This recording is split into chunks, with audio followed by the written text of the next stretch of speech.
I'm sorry, but I've decided to marry Mike.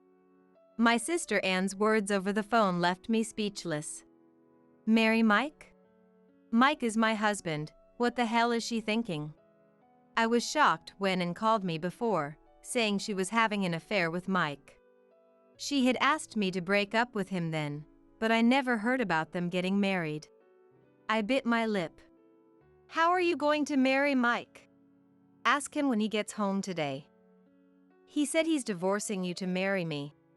She was relentless, saying her piece and then laughing as she hung up. I was anxious and couldn't sit still until Mike came home from work. He seemed fed up with me, but divorce? What am I supposed to do? My name is Sarah. I'm 40 years old and I work at a clothing store. I have a son and a daughter, but no husband. I got married at 30 and divorced at 35. Let me explain how I ended up marrying and then divorcing my ex-husband, Mike. I met Mike when I was 29. He came into the clothing store where I worked. My store sells both men's and women's clothing, so we get a fair amount of male customers. It was a Sunday afternoon when I saw Mike struggling to pick out clothes and decided to help him. Are you looking for something?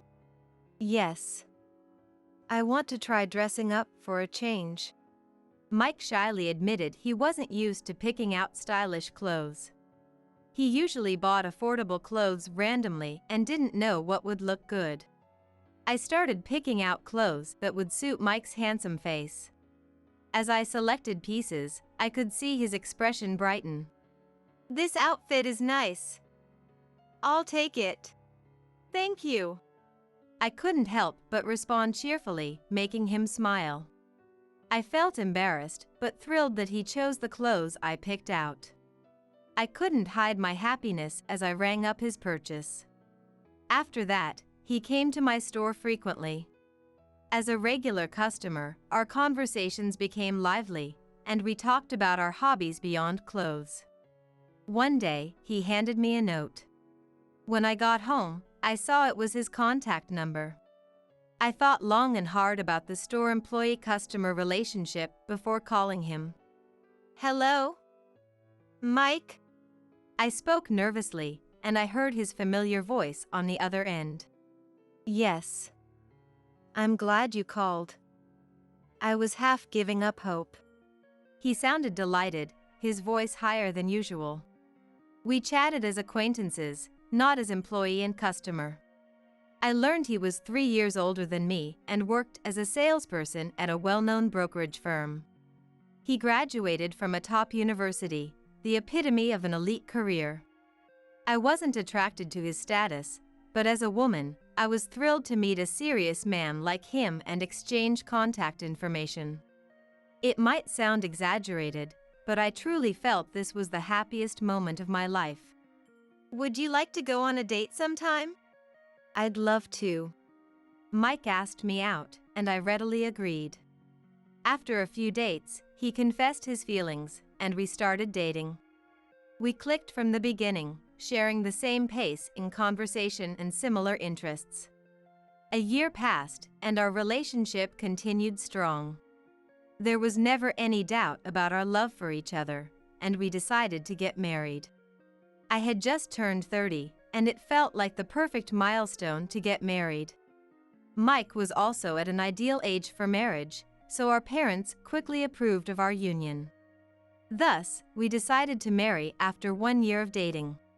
Once married, I promptly shared the news with everyone around me. Everyone was happy for us, but I remember feeling embarrassed when my colleagues teased me about meeting him at my store. I was too happy to care much. With the family meetings behind us, we moved into the rental apartment we had leased together and began our married life. In the beginning, our married life was smooth. Mike often came home late because of his job, so I handled most of the household chores. The only thing he did was take out the trash, but my job was mostly shift-based, so I often finished work on time. It felt wrong to ask Mike, who worked 2 to 3 hours of overtime daily, to help more with the chores. I'm sorry for making you do all the housework, Sarah. It can't be helped. Besides, I like taking care of the house. At first, he seemed to feel guilty about not being able to participate in the chores. It was enough that he felt sorry. I respected his feelings and worked hard to balance my job and the housework. However, things began to change after a year. I got promoted from a regular employee to a store manager. With the promotion came additional responsibilities that had to be handled after regular hours. The higher salary was part of the deal. As a manager, I was determined to create a pleasant work environment for the other staff. As work got busier, I started to neglect household duties. We've been eating the same meals a lot lately. One evening, while eating stew for dinner, Mike commented, "I'm sorry." He was right. Since work had become busier, I had been making dishes like stew or pot au feu that I could prepare in bulk and keep for a few days. It was understandable that he was frustrated with the almost college student-like diet.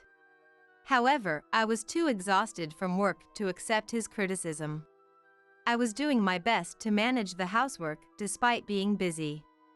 If he had complaints about my cooking, he could cook for himself. I almost retorted but ended up just apologizing. From that day, Mike's attitude began to change gradually, which was foreseeable. The next day, when I served the same stew, he visibly grimaced. I felt bad, knowing it was the same as the previous day, but there was still stew left. Even if I told him that I hated eating the same meals every day too, he glanced at me as if to say, "So what?" I felt an urge to run away from the situation. We both worked hard every day. But since becoming a manager, I couldn't shake the sense of inequality between us. Our relationship began to deteriorate after just a year of marriage, but in that first year, I became pregnant with Mike's child. When I told him about the pregnancy, he responded with, "Oh, I see." He didn't seem very happy. Though I was puzzled, I convinced myself he just hadn't yet felt the reality of becoming a father. About 8 months later, I gave birth to a healthy baby boy. We named our son Sam. I took time off work to focus on caring for Sam and managing the house. Before taking maternity leave, I had assumed that work was more challenging than childcare, but reality proved otherwise. Every night was spent waking up every 1 or 2 hours for feedings. I struggled with diaper changes and preparing formula. Sam would cry endlessly for reasons I couldn't understand. I had almost no personal time and was left alone to manage the unfamiliar tasks of childcare while he remained indifferent. Even when I was overwhelmed by the challenges of my first-time parenting, he never offered to help. He acted as if it had nothing to do with him, completely ignoring my struggles. When he came home from work, he exaggerated his fatigue and quickly retreated to the bedroom. Even if he couldn't participate in the childcare, I wished he would at least acknowledge my efforts. I wondered if I was being selfish for feeling this way. However, he was responsible with finances, contributing to our child's future by getting a college savings plan and covering medical checkup expenses. When I wanted to go to the salon, he even hired a helper to give me some free time. While he didn't engage directly in childcare, he wasn't entirely uncooperative. I always questioned his inconsistent behavior. 2 years into my lonely journey of childcare, I gave birth to our second child, a baby girl named Karen. This time around, I managed the challenges more calmly than with my first child. However, taking care of 2 young children alone still required immense patience, especially since our eldest was only 2 years old. By this time, our conversations had dwindled. Mike started working even longer hours, often coming home after I was already asleep. Our lives were completely out of sync. I couldn't help but feel lonely, despite accepting it as the way things were. Yet, I was still happy back then. unaware of what he was really doing after work. Our son, Sam, turned 4, and Karen was now 2. I had returned to work when I was 35, putting both children in a daycare center. Though I was no longer a manager, I accepted my role as a regular employee, as managing a store while raising 2 small children seemed impossible. Therefore, I tried to think that I was fully satisfied with my position as an ordinary employee at work. Then, everything changed that summer. One evening, after picking up the kids from daycare and starting dinner, my rarely used smartphone rang. Seeing Anne's name on the screen surprised me. And, my older sister by 3 years, was a busy stage actress and seldom called. We were never close. And was beautiful, popular with both men and women, while I was plain and reserved. Our parents and friends often compared us, and I was jealous of how everyone adored Anne. Naturally, I never tried to get closer to her. Even as adults, I believed we lived in different worlds. So, her call was shocking.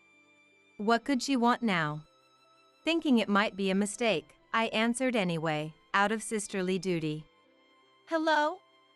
Finally, you picked up, Sarah. Anne's high-pitched voice wasn't one I wanted to hear for long. What's up? I could hear her take a deep breath on the other end. Well, I'm dating your husband, Mike. So, I'd like you to leave him. What? The sudden revelation made me almost drop the knife I was holding. Didn't you hear me? I said, leave him. What do you mean? Anne casually admitted to the affair and asked me to leave my husband. I was too shocked to respond, frozen in place.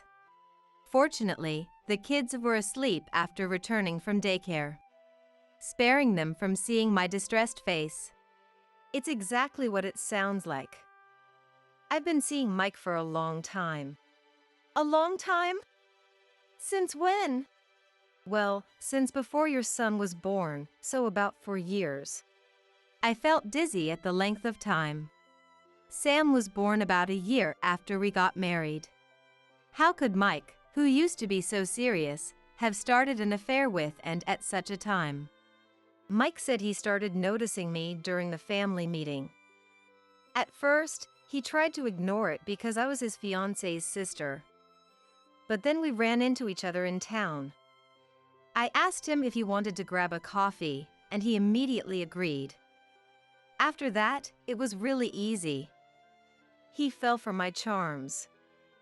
We went on a few dates after work and then started seeing each other. I felt nauseous hearing Anne's truth. I couldn't believe that serious him had so easily had an affair with someone like Anne. But thinking back to how he barely talked to me at home, and wasn't very involved in housework or childcare, things started to make sense. A surge of anger rose up against her. She was definitely the one to blame. She had seduced my husband and made him fall for her. She had always been popular with men, so even making my husband like her was probably easy for her. And could do that. Unlike me. How could you do something so horrible? I asked, my voice shaking. She didn't seem to show any guilt, and it was really getting on my nerves. I just laid out the bait. It was Mike who took it.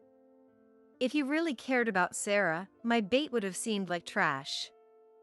But to Mike, it looked like a feast.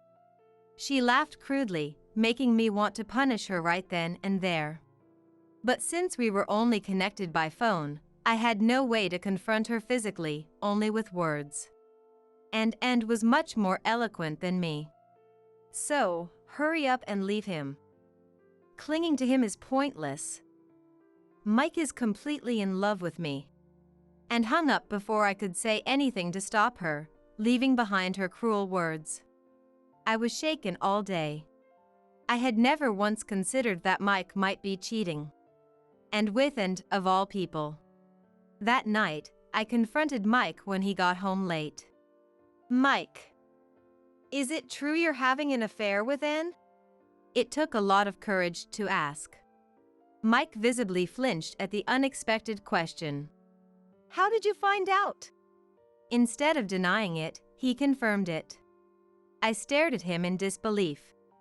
And called today. She said she's having an affair with you and wants me to leave you. Mike remained silent, unable to say anything, as if he had no words left. I had hoped he would deny it or at least get upset. Mike and Ann really were having an affair. The fact was crushing me. From then on, every day was chillingly cold at home. Only the children, unaware of anything, continued to play happily as usual. Mike barely interacted with the kids, so I vowed to stay strong and act normally around them. A month after our marriage started falling apart, and called me again. Hello? What do you want this time? Sarah, don't be so harsh. Have you thought about what we discussed last time? Anne's high-pitched voice sounds like she's done nothing wrong. What do you mean, last time? You know, I asked you to break up with Mike. I can't help but get angry at her words. How long is she going to keep treating me like an idiot? I was about to snap back when she made a shocking statement. Sorry, but I decided to marry Mike. I was speechless at her words over the phone. Marry Mike? Mike is my husband. What the hell is she thinking? I was surprised when Ann called me before, saying she was having an affair with Mike. She had asked me to break up with him then too, but I hadn't heard anything about them getting married. I bit my lip. How could you marry him? Ask him when he gets home today. He said he wants to divorce you and marry me. And said this firmly, then laughed and hung up the phone. I was anxious and couldn't stay calm until Mike came home from work. Sure, he seemed fed up with me, but divorce? What should I do? That day, I couldn't focus on work at all and went home in a daze, putting the kids to bed. When Mike got home around midnight, I asked him what Ann had said. Are you planning to marry Ann? Honestly, I thought Mike wasn't serious about Ann. I thought he was just being tempted and played by her. But Mike, yes, nodded awkwardly. What? I felt the blood drain from my face. He really wants to marry her? I stared at him in disbelief. I was going to tell you today. Sarah, please, let's divorce. I want to marry Ann. With that, Mike took a divorce application form out of his work bag. His section was already filled out. Looking at the form, I felt like crying. Mike was never a man of many words. He hardly ever helped with housework or childcare. Even so, I thought he was working hard for our family. Mike's determination seemed unshakable. His expression indicated that he wouldn't be moved by anything I said. You're the worst. I couldn't help but feel my trust in Mike shatter as I reluctantly accepted the divorce papers. For a moment, Mike looked relieved. I wanted to lash out at him right then, but I held back for the sake of the children, who might wake up. And so, our 5-year marriage came to an end. The only thing I worried about after divorcing Mike was our children. I absolutely did not want to be separated from them. I insisted on this point. In the end, I was granted custody of the children, which brought me some relief. It was also agreed that Mike would send child support every month. Of course, I received a substantial compensation from both Mike and Ann. Despite this, the two of them remained unperturbed and went on to remarry. I had no idea where to direct my frustration. After that, life became really tough. Even though I received child support, I had to support the household entirely on my own. I realized how much Mike had financially supported us until now. I worked part-time at a clothing store and did as much freelance work as I could at home. Even then, it was all I could do to make ends meet, and there was no way I could take the children on vacations or do fun activities. I felt sorry for the children, but seeing their smiles when we played at the local park made me determined to work even harder for them. As I desperately worked, 5 years flew by. One Sunday afternoon, I received a call from an unknown number on my smartphone. Who could it be? I wondered as I answered the call, thinking it might be a wrong number or a sales call. Hello? Sarah? The faintly familiar voice made me search my memory for someone I knew. I realized it was Mary, Mike's mother, who I had not seen since my divorce from Mike 5 years ago. Mary? I asked cautiously, not wanting to embarrass myself if I was wrong. Yes, it's me. I'm sorry to call you out of the blue. She knew that Mike had cheated on me, leading to our divorce. So, she probably felt a sense of guilt towards me. She had always been a timid person, but now her voice sounded even more frail than usual. Is there something you need? Getting a call from Mary now made me feel uneasy. Yes. I'll be straightforward. My son, Mike, passed away from terminal cancer yesterday. What? I couldn't believe the words I was hearing. Mike passed away from terminal cancer? It was hard to believe. When he was living with me, he never seemed to have any health issues. I'm sorry to shock you. We are still struggling to accept it ourselves. He was only 43. It was liver cancer, and by the time it was discovered, it was already terminal. I felt a mix of emotions. Mike had betrayed me and married Anne. There was no room for forgiveness for that. Even though he was dead, it didn't change the fact that he had wronged me. Still, I couldn't help but feel shaken by the news of his death. He wrote a will, and he mentioned you in it. I know it's a lot to ask, but could you come see us? I'd like you to hear his final wishes. All right. I was surprised to hear that Mike had mentioned me in his will. We had barely communicated since our divorce. Why would he mention me now? Despite my apprehension, I decided to follow Mary's request. A week later, after Mike's funeral, his relatives gathered together. I left the children with my parents and headed to the place Mary had specified. It's been a while, Sarah. Seeing Anne, I didn't know how to respond, so I ignored her. And looked a little haggard, her once beautiful face now appearing exhausted and worn out. Her sharp personality added a hint of intimidation to her presence. Even with Mike gone, I felt not an ounce of sympathy for Anne. I would never forgive her for stealing Mike away from me, not in this lifetime. Finally, the executor opened the will and began reading its contents aloud. The entire family watched quietly, waiting with bated breath. You see, after marrying Anne, Mike had been promoted to a company executive position. Naturally, his salary must have skyrocketed as a result. Furthermore, during our marriage, he had acquired numerous assets, including real estate properties. We divided them during the divorce, but there should still be a substantial amount remaining. I wasn't sure how much the relatives knew about this, but Anne was certainly aware of Mike's wealth. She even seemed to be eagerly anticipating how much of the assets would be left to her.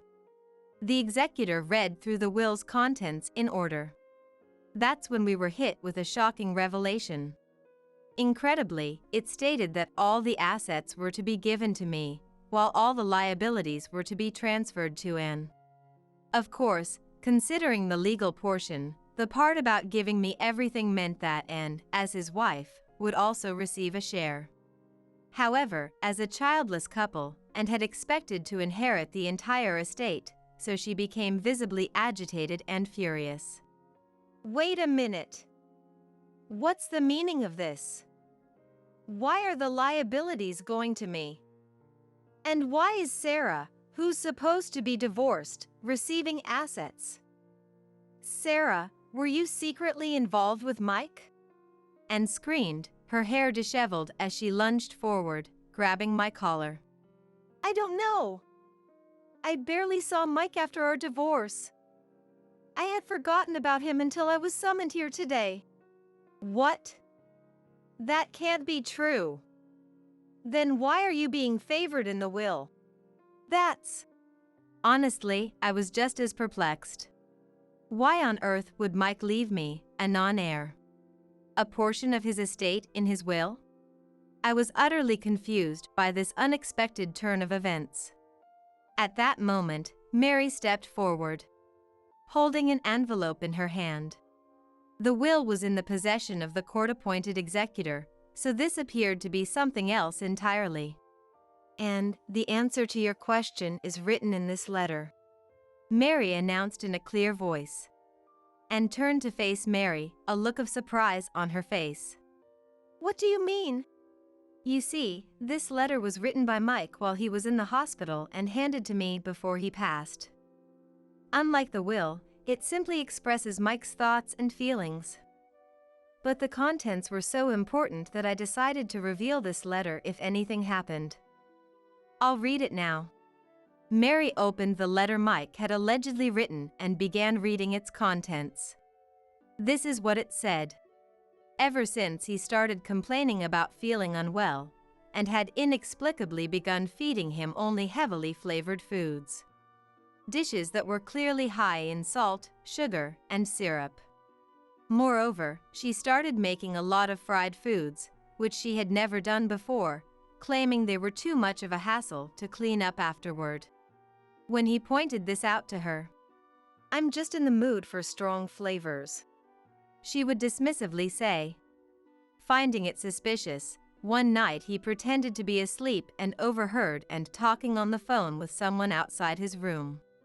The content of, "His illness will worsen soon.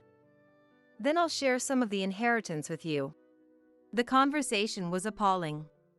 It became clear that and was trying to push him to his limits. That's why he decided not to leave her any assets. Instead, he wanted to bequeath them to Sarah. The truth was, during his marriage to Sarah, he was so busy with work that he hardly had time for family matters. I truly loved Sarah and the kids, but I was too awkward and couldn't do anything for them. Please forgive me. I'm ashamed of my weakness of heart that led me to cheat. I hope you can find happiness with the children from now on. The atmosphere in the room changed dramatically when Mary read Mike's letter aloud. Is it true that and drove Mike to the edge?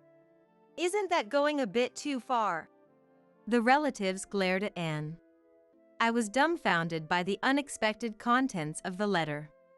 But I couldn't help but be moved by the fact that Mike loved me and the children. Mike. I'm the one who should be sorry. I regretted not being there for Mike when he was having a hard time at work. Mary rubbed my back. I couldn't stop crying. What's with this letter? Saying I drove Mike to the edge? Ridiculous. This letter must be a fake. And insisted that she was not guilty. But Mary went up to Anne and said, "It's not fake. This handwriting is definitely Mike's. You committed a crime and don't even reflect on it. You have no right to receive Mike's assets. Leave this place right now," she scolded Anne. With a terrifying expression on her face, I trembled as I listened beside her. What? It's useless to say anything to this family. Fine. I'm never coming back to this house again. Don't ever appear in front of me again either, I shouted on impulse. I'm tired of a life manipulated by Anne. I will firmly accept Mike's wishes and find happiness with the children. And left us, raving mad. Mary, thank you. I'm sorry I couldn't do anything for you when I heard Sarah and Mike were getting divorced. Please be happy with your grandchildren. I'm really glad Mary is such a good person. I took Mike's feelings to heart and went home. Since then, and has been saddled with a huge debt due to the negative assets Mike left her, and it seems Anne, who was a Broadway actress, stopped getting work after marrying Mike, perhaps due to aging. Having lost her job as a Broadway actress and had no choice but to depend on Mike financially. Still, Mike worked hard for his wife, but at first he probably never imagined that and was making meals that would make him sick in order to get his inheritance. Mike had become a company executive, and even without targeting an inheritance, he should have been able to live a relatively affluent life if he lived normally. Nevertheless, the fact that she was after his inheritance means that and had no love for Mike. From the beginning, she seduced him for his money and tried to get the inheritance by making me and Mike divorce. I was horrified by her ugly thoughts. But even her is now living a hellish life every day. Because the man and was cheating with and trying to steal the inheritance with was caught for another fraud scheme. Naturally, because Anne's existence was also revealed, she ended up being sent to the FBI. She also has the crime of trying to take Mike's life, so she probably won't be able to move from the FBI for a while. Even if she's sent to prison and gets out, what awaits her is repayment of the debts Mike saddled her with. I didn't feel the slightest bit sorry for Anne's bleak future ahead. I want her to reflect properly. And I sincerely hope she never makes the same mistake again. Meanwhile, with the assets passed on from Mike, the kids and I went on our first trip to Hawaii. Seeing them both looking so happy makes me feel blissful. During our marriage, he seemed awkward and at a loss with how to interact with the kids, but now I know he truly loved them. From now on, I want to spend happy days with the children while being grateful to Mike, who left me such precious treasures. Hey, where are you now? The wedding is about to start. I raised my voice to my husband Robert through the smartphone. Today is our beloved daughter, Rebecca's wedding day. Next to me stands Rebecca, clad in a pure white wedding dress. It's almost time for the guests to arrive, yet Robert, our son Daniel, my mother-in-law Samantha, and father-in-law Justin are not here. So, I had the phone on speaker, intending to ask Robert when he, along with Rebecca, would arrive at the venue. Just yesterday, a flight got canceled, and I managed to get a really cheap ticket to Florida. Robert's cheery words left me stunned. Does he have any idea how many hundreds of miles away Florida is? And the wedding is about to begin. It's Rebecca's wedding, no less. The in-laws have always prioritized the eldest son, indulging Daniel limitlessly while treating Rebecca somewhat dismissively. So, I had suspected they might not be too enthusiastic about attending today's wedding. But this is beyond what I could have imagined. This is beyond discussion. I'm at a loss for words. Disbelief. Disappointment. Emptiness. A myriad of emotions come and go. Okay. Have fun then. With just those words, I ended the call. What a thing to do on the day we celebrate Rebecca's wedding. How pitiful Robert and Daniel, as her father and brother, are. However, Rebecca smiles in her beautiful dress. Mom, we're going to start the wedding as planned. Rebecca smiles in her beautiful dress. It's okay. It's not like I didn't expect this. Leave it to me. I am Emily, a 50-year-old office worker. I live with my husband Robert of the same age, our 24-year-old son Daniel, and 23-year-old daughter Rebecca. Everyone in the family works and leads a busy life. My parents' house is about an hour's drive away, but Robert's parents live just a few minutes away on foot. When we got married, Robert argued that it would be easier to get help raising children if we lived closer to one set of parents, so we decided to buy a house here. In fact, Robert had initially proposed living together as if it were a given, but I opposed, and that's how we ended up with our current arrangement. I had no intention of quitting my job, and indeed, balancing work and home life would be challenging, but living with the in-laws would mean our family's own space wouldn't be secured. Frankly, the in-laws' place felt like Samantha's castle, a housewife's domain, and I knew living there would be fraught with difficulty. Justin and Samantha hold somewhat outdated views, believing that a woman should become a housewife upon marriage and that the eldest son is to be prioritized above all. So when I married Robert and chose not to quit my job, I frequently received snide remarks, and they repeatedly pressured me to give birth to a boy. I was relieved from the bottom of my heart that we didn't end up living together. About 6 months into our marriage, I found out I was pregnant, and when it was revealed that the baby was a boy, the joy of Justin, Samantha, and Robert was immense. Moreover, Samantha cheerfully offered, "Emily, you have work, right? Don't worry, I'll take care of the baby." Samantha cheerfully offered. Despite having made countless snide remarks about my continuing to work post-marriage, her attitude changed unbelievably. Indeed, after giving birth, Samantha visited our home nearly every day. Her persistent zeal in looking after Daniel, staying for long hours, meant I couldn't relax, barely slept, and lived in constant discomfort. Even when Samantha came over, she focused solely on Daniel, barely doing any housework, which left me, fresh postpartum, to handle everything. I often thought it would be easier to be alone with the baby from the start, but confronting Samantha directly to tell her she was a nuisance was daunting, leaving me to continue my days in dissatisfaction. Because of this lifestyle, my breast milk dried up prematurely. Clearly, sleep deprivation and stress were to blame. At first, I was devastated. Breastfeeding was a happy time for me, an important moment of bonding with the baby without Samantha's interference. However, I decided to look on the bright side. After all, one of the worries about leaving the child is that they might not accept anything but breast milk. Before Daniel was born, it was already agreed that Samantha would look after him, and I thought it would be easier to go to work than having her come over every day. So, taking advantage of the situation, I returned to my job 2 months postpartum. As a working parent, I was grateful for the childcare. Looking for a daycare center is hard, and the fees are no joke. But here, just a stone's throw away, I could leave him for practically a thank you note. This was clearly a great arrangement. So, I gratefully entrusted Daniel to them, but gradually, I began to feel uneasy.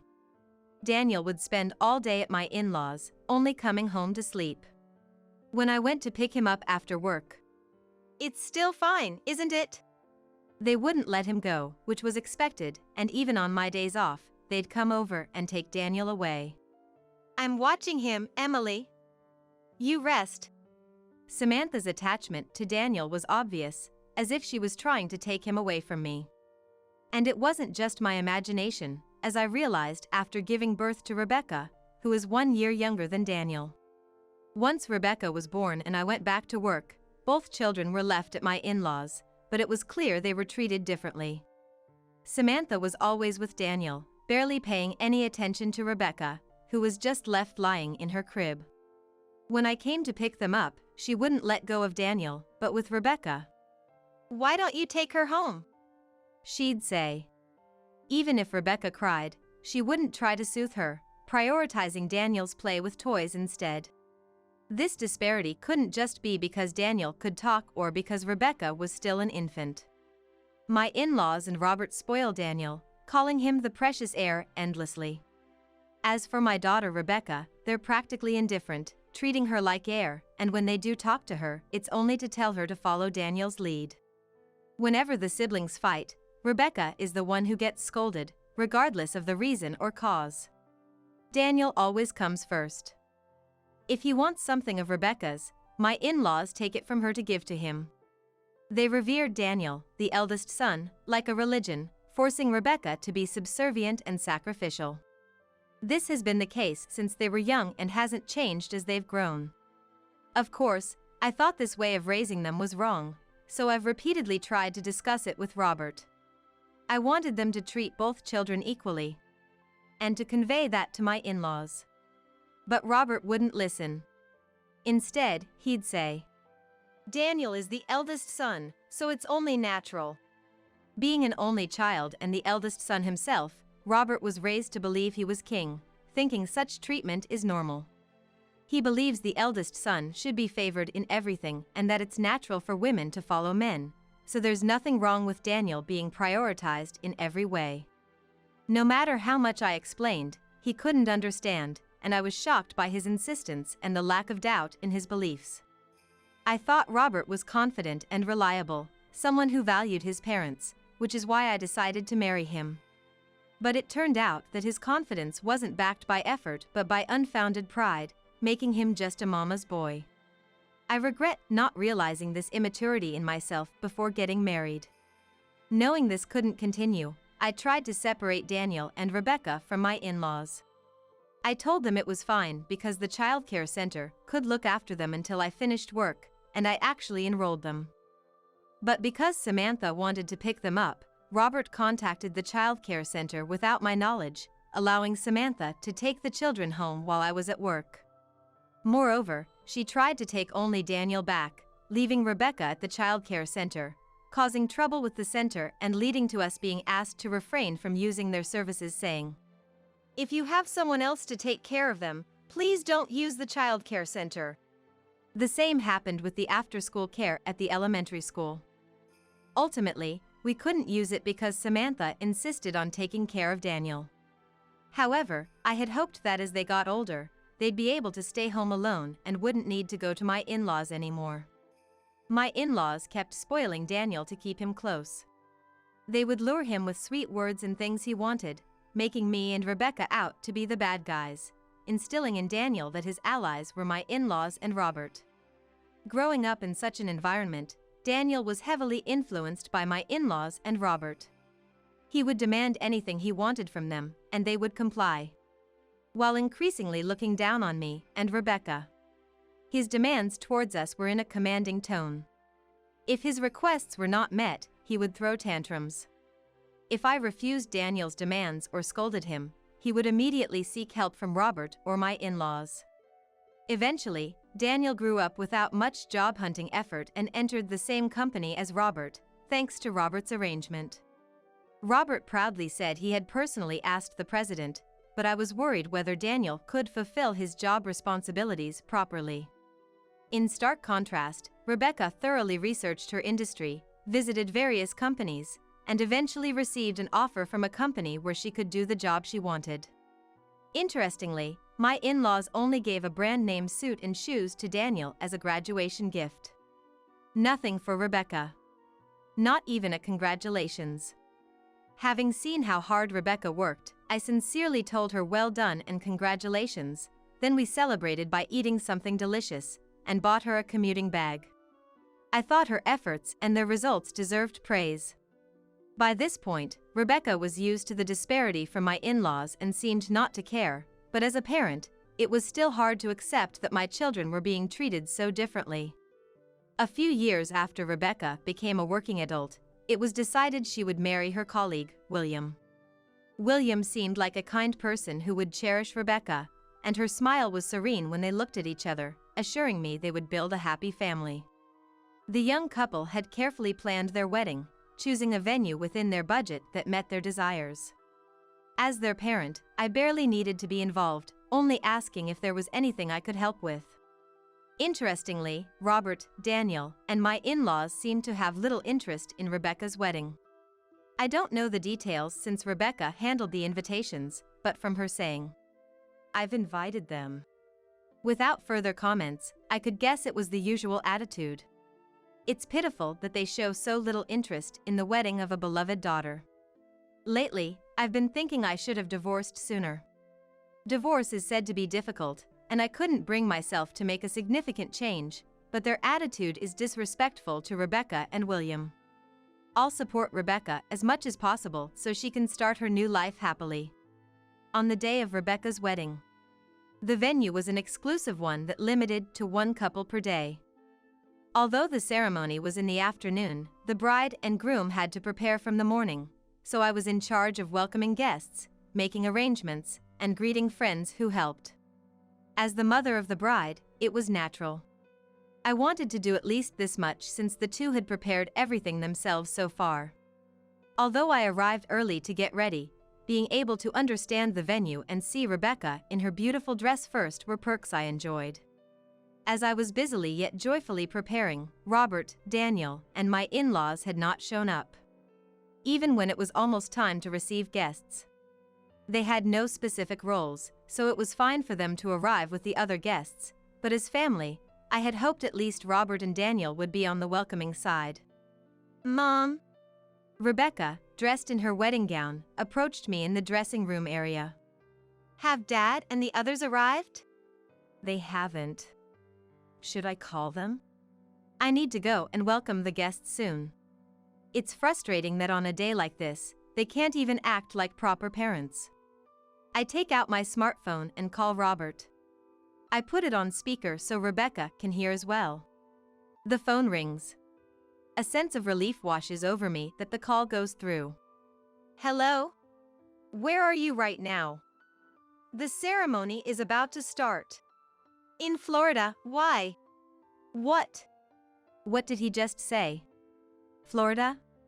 "Just yesterday, a flight got canceled, and I managed to get a really cheap ticket, so we're in Florida."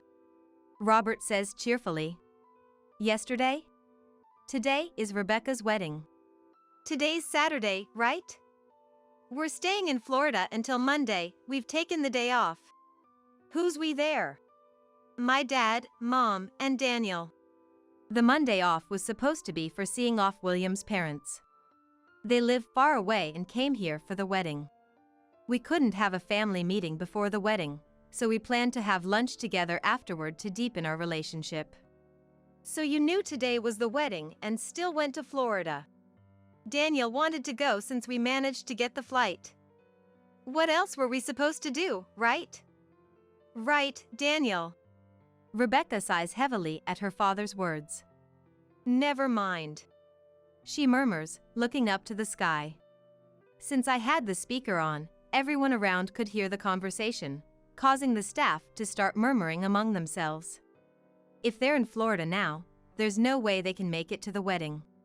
Rebecca asks a nearby attendant to call the wedding planner, likely to inform them that Robert and the others won't be coming, to cause such inconvenience and stress to the bride right before her wedding. "Jealous? We're on a family trip to Florida." Robert's high spirits can be heard, with Daniel laughing in the background. It was clear who Robert's family referred to. Obviously, Rebecca and I weren't included. Something inside me snapped. "Okay. Have fun then." With just those words, I end the call. This is beyond discussion. I'm at a loss for words. Disbelief. Disappointment. Emptiness. Various emotions ebb and flow. "Mom, let's start the ceremony as planned," Rebecca says. As planned. With the family seats empty. "It's okay. It's not like I didn't expect this. Leave it to me." Rebecca smiles in her beautiful dress. I feel sorry, yet incredibly proud. Rebecca is my pride. The ceremony and reception proceed without the bride's brother, father, and paternal grandparents. There were moments when the groom's side and other guests seemed unsettled by their absence, but the couple moved forward with happy smiles. Next, we have a letter from the bride, Rebecca. The lights dim in the venue, focusing a spotlight on Rebecca. "Thank you for joining us on our special day." Rebecca begins, her voice clear and strong, holding the letter in her hand. "First, I'd like to address the empty seats on my family's side. My father, brother, and paternal grandparents are not present, for which I am deeply sorry. I truly apologize." The room goes silent with her apology. "Those close to me know this, but I was not acknowledged by them growing up. I did invite them and received their RSVP, but they went to Florida yesterday. They told me just before the wedding that they'd be there until Monday." The room buzzes with whispers at the revelation. It's an unbelievable situation for many. It's painful to make Rebecca speak of such things at a celebration. However, I saw this as an opportunity to share the truth with you all. After all, it's clear who's out of touch with common sense, right? Rebecca's light-hearted comment brings a soft laughter from the audience. Her adorable demeanor slightly lightens the mood. I'm simply amazed at how Rebecca can express herself so confidently and influence the atmosphere of the venue. Despite growing up close to such a father and grandparents, she never absorbed their negativity and grew into a woman with her own strong core. They always looked down on my mother and me, and we were treated coldly. It hurt when I was younger. But my mother always protected me. Rebecca looks at me. I thought I was protecting her, but now I realize I was the one being protected. Having Rebecca by my side is what kept me going. I've talked a lot, but now I'll read the letter I prepared. I finished writing this letter by yesterday, intending to read it with the family seats filled. Please listen with that in mind. Rebecca opens the letter she's holding. William is standing beside her, looking at Rebecca tenderly, as if to support her. Rebecca's voice fills the room as she begins to read slowly. After expressing her gratitude to the attendees and the joy of getting married, she takes a breath and continues reading. I've written down the thanks I usually can't express. Please listen. Mom, I've always seen how busy you were with work and household chores since I was a child. You've always been there for me, and I never felt lonely. The nutritious and delicious meals you cooked, being able to talk about makeup and fashion, Mom, you're the most reliable and admirable woman I know. Long before I could even remember, my dad's parents and my dad would often say to me, it would have been better if you were born a boy, if you had to be unnecessary, at least be useful to your older brother. But every time, Mom, you'd hug me and say, Rebecca is my treasure. Let's find lots of things you love and enjoy them together. Even though Grandma and Grandpa were harsh to you, you always smiled for me, and I'm truly grateful and admire you for that.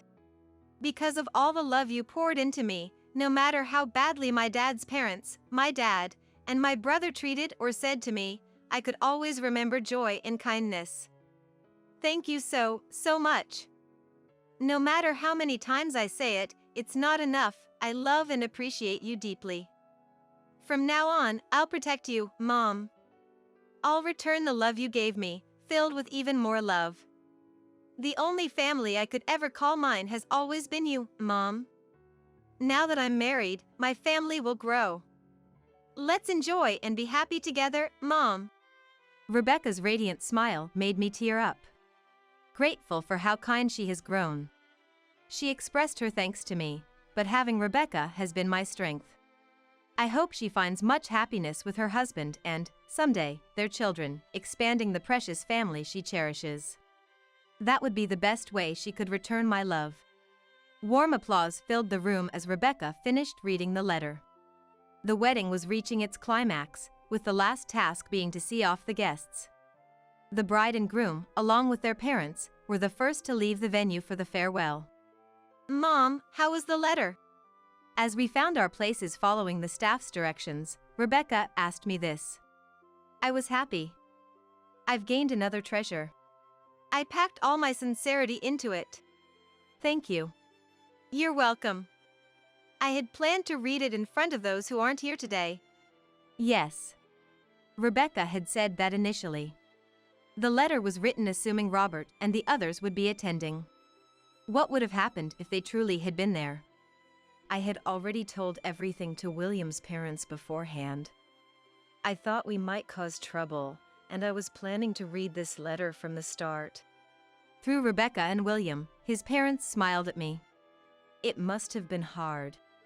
If there's anything we can do, please let us know through Rebecca. Their kind words warmed my heart.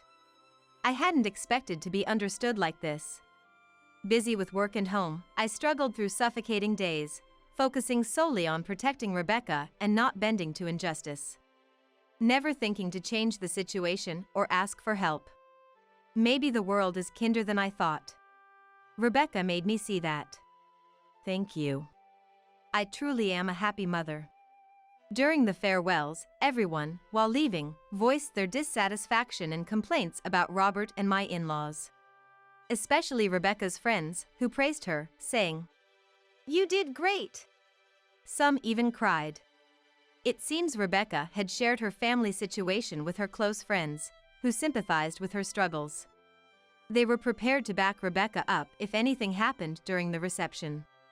Surrounded by such wonderful friends, Rebecca is indeed fortunate. And to me, everyone offered comforting words and support.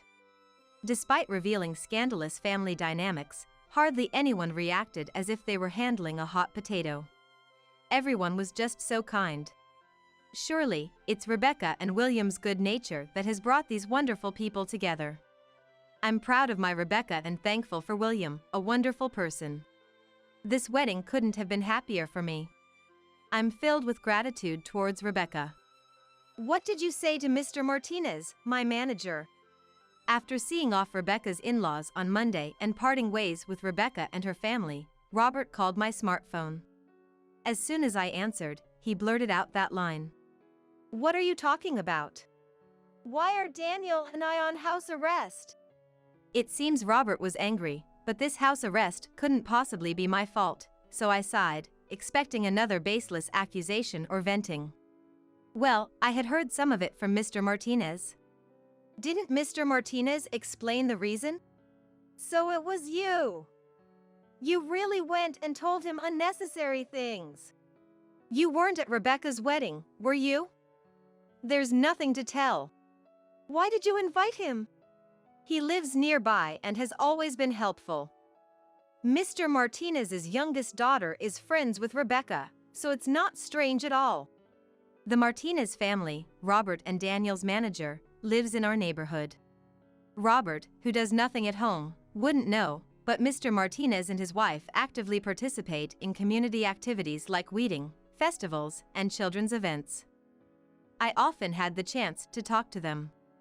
Above all, it was Rebecca who decided to invite Mr. Martinez and his wife to the wedding.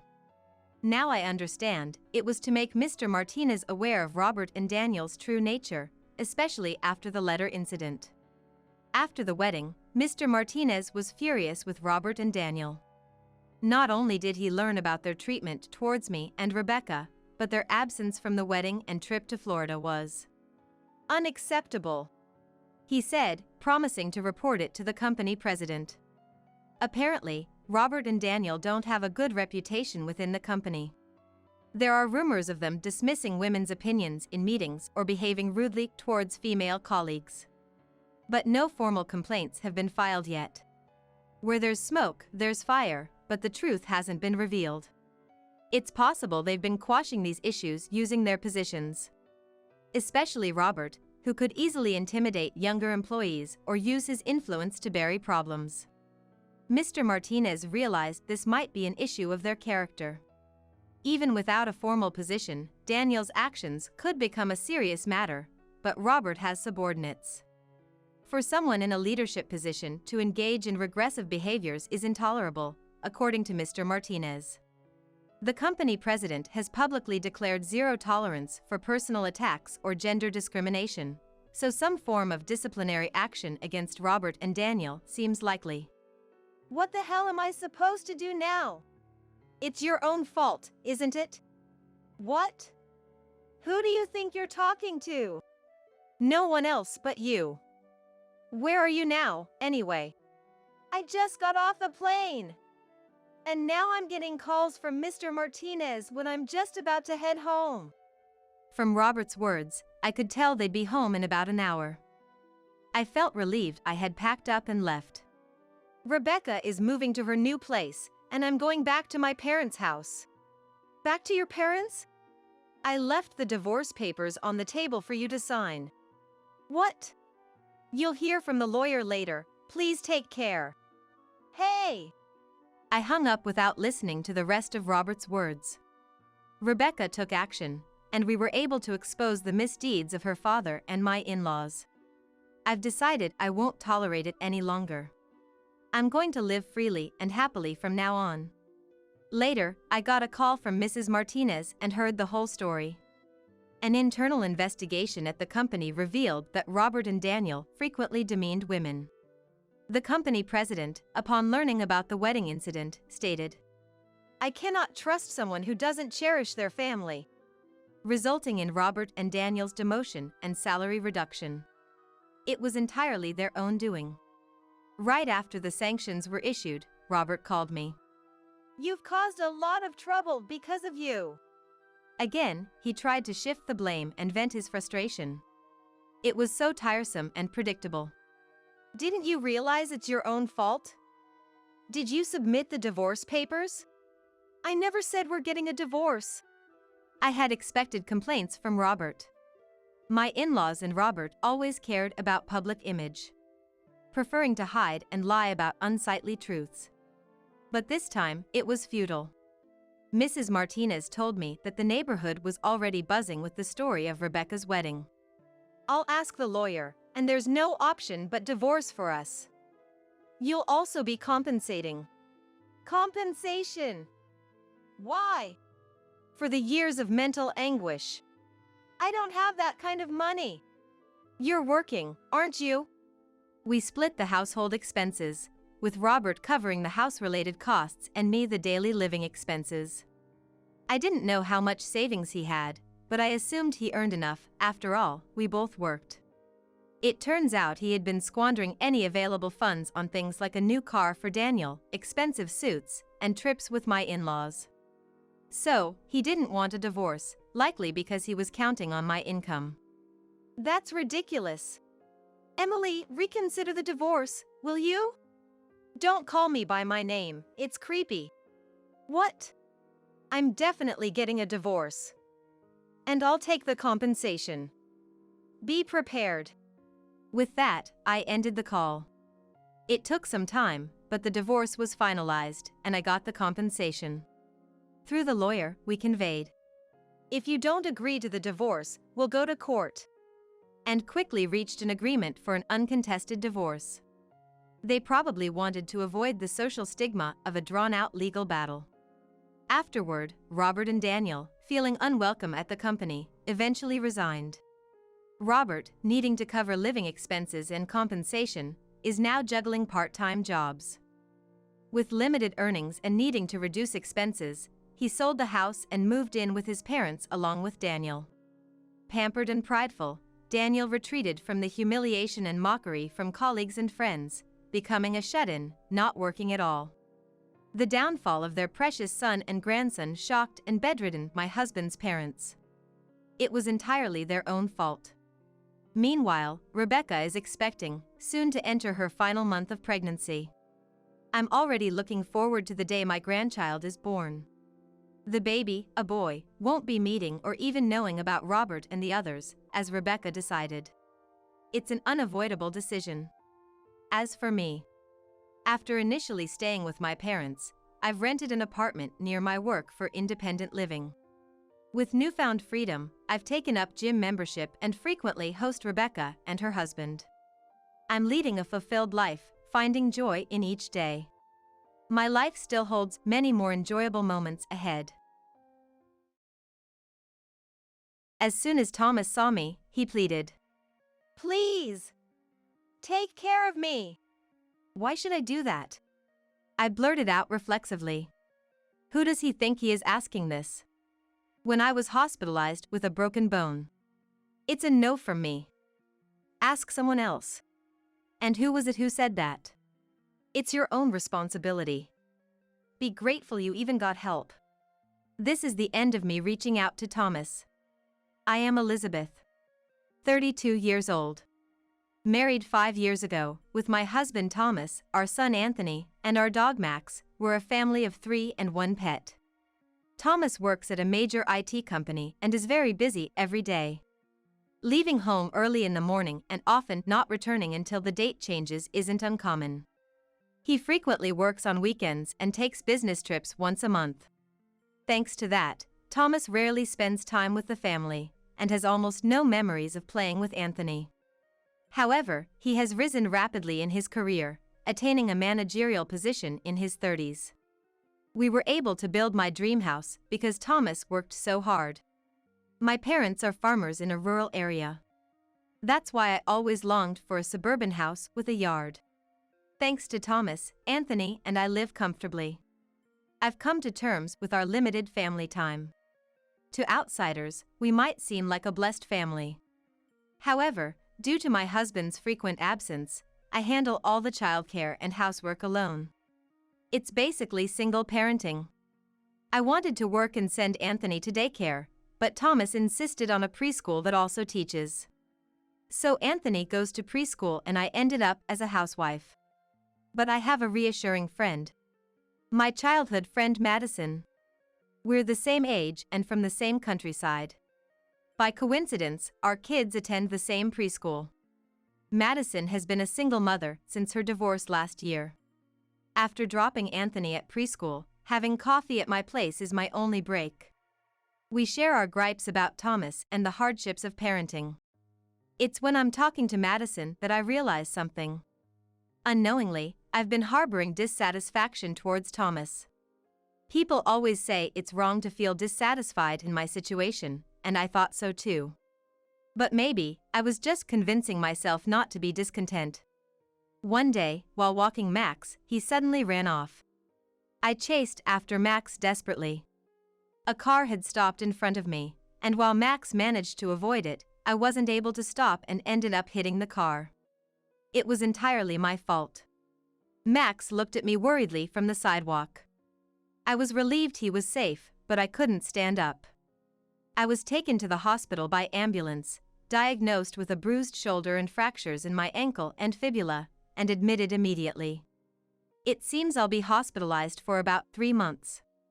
I wondered what would happen with Anthony's care. And the house. The worries seemed endless. I called Thomas's mobile phone. I thought he would cooperate at a time like this, but he was continuously unavailable. As I grew anxious, Madison called me. It was to discuss costumes for the preschool play, but I cut the conversation short and asked her to take care of Anthony.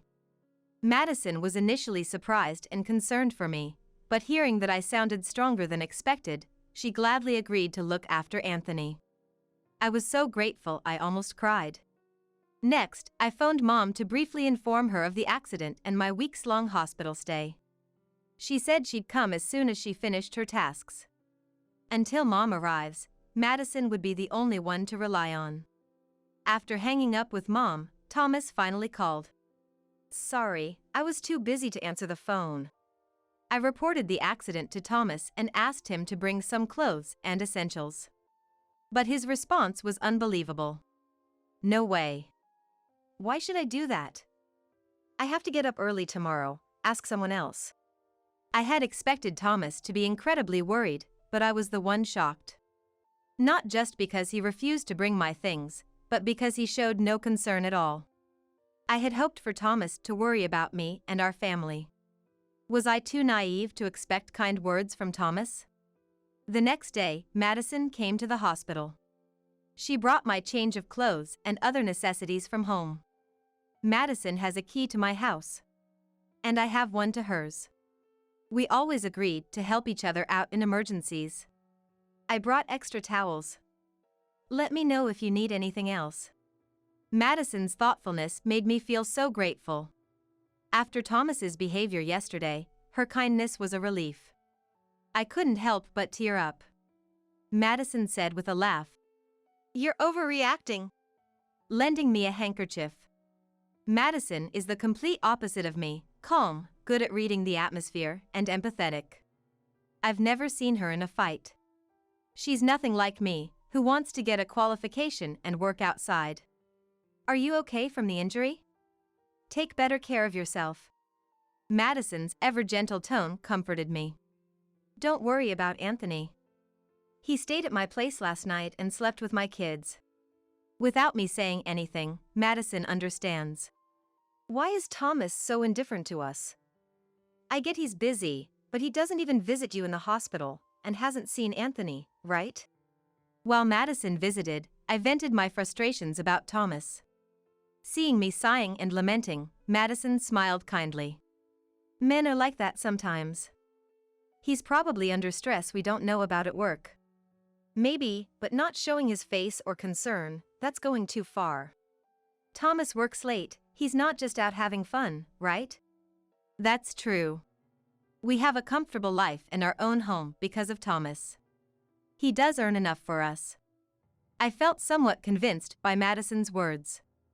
Let me know if you need anything. I can make time to come see you. Talking to Madison lightened my mood a bit. I'll have a proper talk with Thomas once I'm discharged from the hospital. Right now, I just wanted to see Anthony. Mom came from the countryside to help, and after 3 weeks, I was finally home. Mom dropped me off and left immediately due to responsibilities back home. My house felt so nostalgic after 3 weeks. Max greeted me. He barked at my crutches as if they were the enemy. I sat on the sofa and looked around. Nothing had changed. Home really is comforting. Max kept barking at me, even as I relaxed on the sofa. There are no crutches now. What's wrong? Max dove into my bag and pulled out a handkerchief. The one I meant to return to Madison. I had put it in my bag to wash it at home. Max grabbed the hem of my pants and started pulling. He seemed to want to take me somewhere. I managed to get up and followed Max with my crutches. He walked excitedly. Max stopped in front of our bedroom, stood up, and opened the door with his claws. Why the bedroom? Max, what's going on? Without hesitation, Max dived under the bed and pulled something out with his mouth. It looked like a beautifully patterned cloth. Max dropped it in front of me. It looked familiar. I spread it out and realized it was a scarf. I remembered seeing it weeks ago. Yes, Madison wore it when she visited me in the hospital. But why is Madison's scarf here? I shuddered at an unpleasant thought. No, that can't be right. Madison is my childhood friend, my best friend, and she's kind. I shook my head to dismiss these scary thoughts. Then, Max climbed onto the bed and started pulling at the sheets. I felt as if the blood had drained from my body. If Max was right, it would mean Madison had slept in our bed. Madison's gentle smile flashed in my mind. It must be an overthinking. I talked to Max that no such thing have happened. Madison couldn't have slept here, right? Max gently licked my face. In the afternoon, Anthony came home. Seeing me, he hugged me tightly. Indeed, Anthony is my sunshine. I felt brighter and warmer. I tentatively asked him, "Where did you sleep while I was in the hospital?" "In my room, with Madison and her kids at our place." "It was fun." "What does that mean?" "I thought Anthony stayed at Madison's house." "Didn't Madison say so?" My suspicions only grew. Where did Madison sleep then? I bravely asked Anthony where Madison slept. "I don't know. But she and Dad were talking in the living room late, probably drinking too." "I don't know. But she and Dad were talking in the living room late, probably drinking too." I left Anthony and went back to the bedroom. Standing there alone. The thought was overwhelming. Thomas and Madison in this bed while my family and I were ignored. I couldn't believe it. Or rather, I didn't want to believe it. The bed was neatly made, no sign of any disturbance in the sheets or duvet. But could the smell not have been completely removed? And then there was the forgotten item. That Max had noticed it. Since discovering this suspicion, I couldn't sleep in that bed. I started sleeping with Anthony. He was happy, not suspecting anything. Thomas had become a repulsive presence. With so many thoughts swirling in my head, there were many days I couldn't sleep. Where did we go wrong as a couple? When my leg cast was removed, Thomas left the house in a strangely good mood. I had a bad feeling. While waiting for the preschool bus, Madison arrived. She was unusually stylish. Her makeup a bit more flamboyant. "Good morning. You look so stylish today. Got a date?" I asked casually, trying not to show my suspicions. Madison smiled unabashedly. "I've met someone I really like," she said. It was clear now.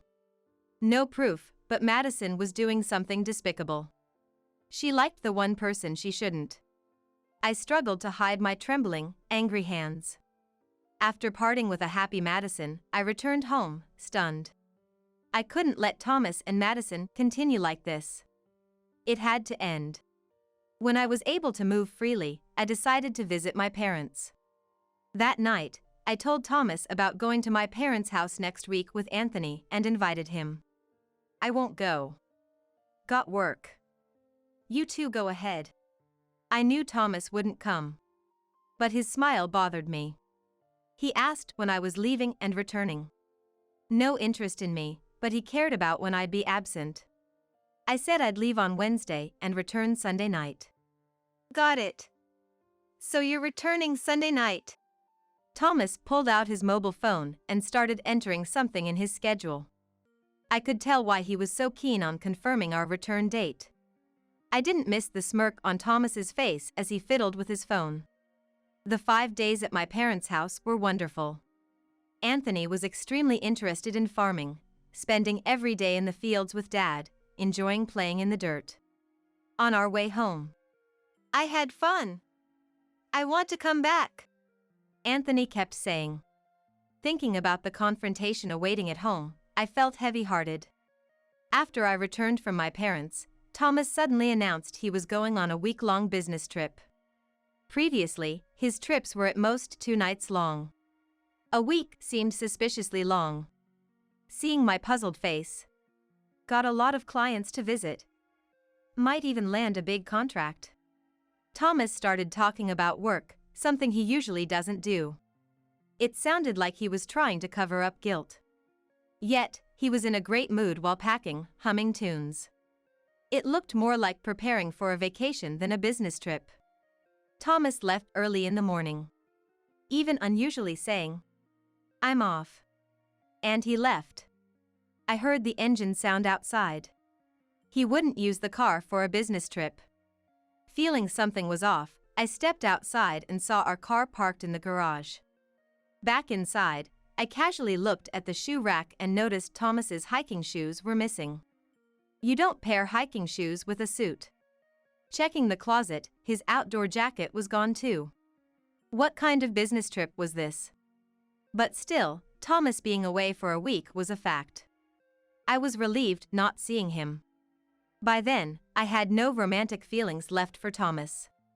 A few days later, while cleaning the house after dropping Anthony at preschool, I received a call from an unknown number on my mobile phone. I answered with caution. It was from a hospital near my parents' house, located in the mountains. Shocked by the call, I rushed to the hospital. After picking up Anthony from preschool, we hurried to my parents'. I explained briefly to Anthony in the car. Thomas had gotten lost while camping, slipped, and fell down a ravine. He was alive but suffered from multiple bruises and a severe open fracture in his leg. Luckily, he was rescued by local firefighters. It could have been life-threatening if not for the rescue. Initially, Anthony joked, "That's just like Mom." But when I told him about the severity, he became serious and worried. I left Anthony with my parents and headed to the hospital. Indeed, Thomas's business trip was a lie. I knew it, but still, I couldn't contain my anger. I felt too kind for bringing his clothes and other belongings. I also brought an important envelope with me. At the hospital, I learned Thomas was in intensive care. While waiting in the lobby, I heard painful screams. It seemed to be Thomas's voice. I was worried, but also thought it was divine punishment. After a while, a nurse guided me to the ICU. There, Thomas was crying and screaming in pain and fear. His neck was immobilized, and his body was wrapped in bandages. Anthony, seeing him, would probably exclaim, "He looks like a mummy," making a big fuss. He was in such a pitiful state. As soon as Thomas saw me, he pleaded, "Please, take care of me." "Why should I?" I blurted out reflexively. Who does he think he is to ask this? When I broke my bone and was hospitalized. It's a no from me. Ask someone else. And who was it who said that? Then, the curtain of the next bed opened. And I screamed. There was Madison. Indeed, they had gone camping together. Madison was injured too. Not just her arms and legs, but her face and head were wrapped in bandages. Her eyes were terribly bruised. She couldn't move freely. Thomas, with his face immobilized and in pain, hadn't noticed the curtain open. He vented his frustration and pain at me. "Do you even understand my pain?" Don't just stand there, start taking care of me. Thomas had fallen from a high place to the bottom of a valley. Of course, it would hurt. He was lucky to be alive. Like I could understand your pain. I snapped back at Thomas. My patience had reached its limit. Thomas lied about a business trip to go camping with Madison, got into an accident, caused trouble for everyone. And now he's making a scene about being cared for. It's your own responsibility. Be grateful you even got help. I was done extending my hand to Thomas. Our marital relationship was already over. Today, here it all ends. Madison is here too, so it's perfect. Time to settle things. I decided to corner Thomas. I didn't care about his pain anymore. Justice was on my side. Do they call camping a business trip at your company? Or were there clients at the campsite? I didn't relent. I kept pressing Thomas. Do you need to go to remote mountains for IT work and risk getting lost? Thomas glared at me through tears, enduring the pain. Shut up. It's none of your business. You went back to your parents' house, didn't you? Don't lecture me. What an audacious claim. I had honestly said I was going to my parents. But Thomas had lied. I didn't lie. Did you have a reason to lie? Thomas just glared, unable to retort. I turned my back on the silent Thomas and looked down at Madison. Did you follow Thomas and fall too? Madison, grimacing in pain, spoke. Yes, I was trying to help Thomas and we both slipped and fell. So, your fun camping trip turned into a disaster. I snorted. It's not what you think, Elizabeth. It's a misunderstanding. Madison retorted in a small, pained voice. What misunderstanding? It all seemed to be the truth. I insisted on going camping with Thomas. I know this area well. There are hidden spots there. Madison was defending Thomas.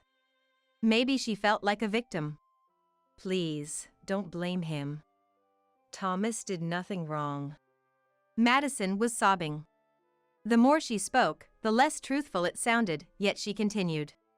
I didn't mean to hurt you, and I never expected it to turn into this.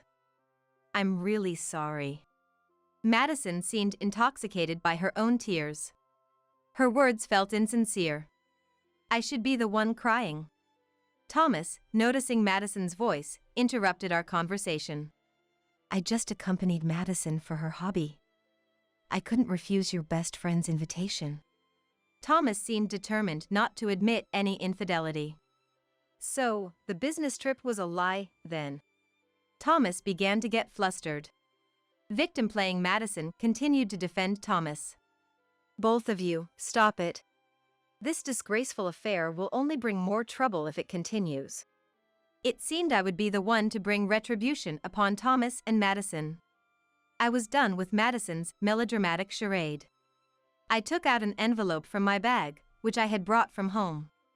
I spread out the photos from the envelope over Thomas and Madison's bed.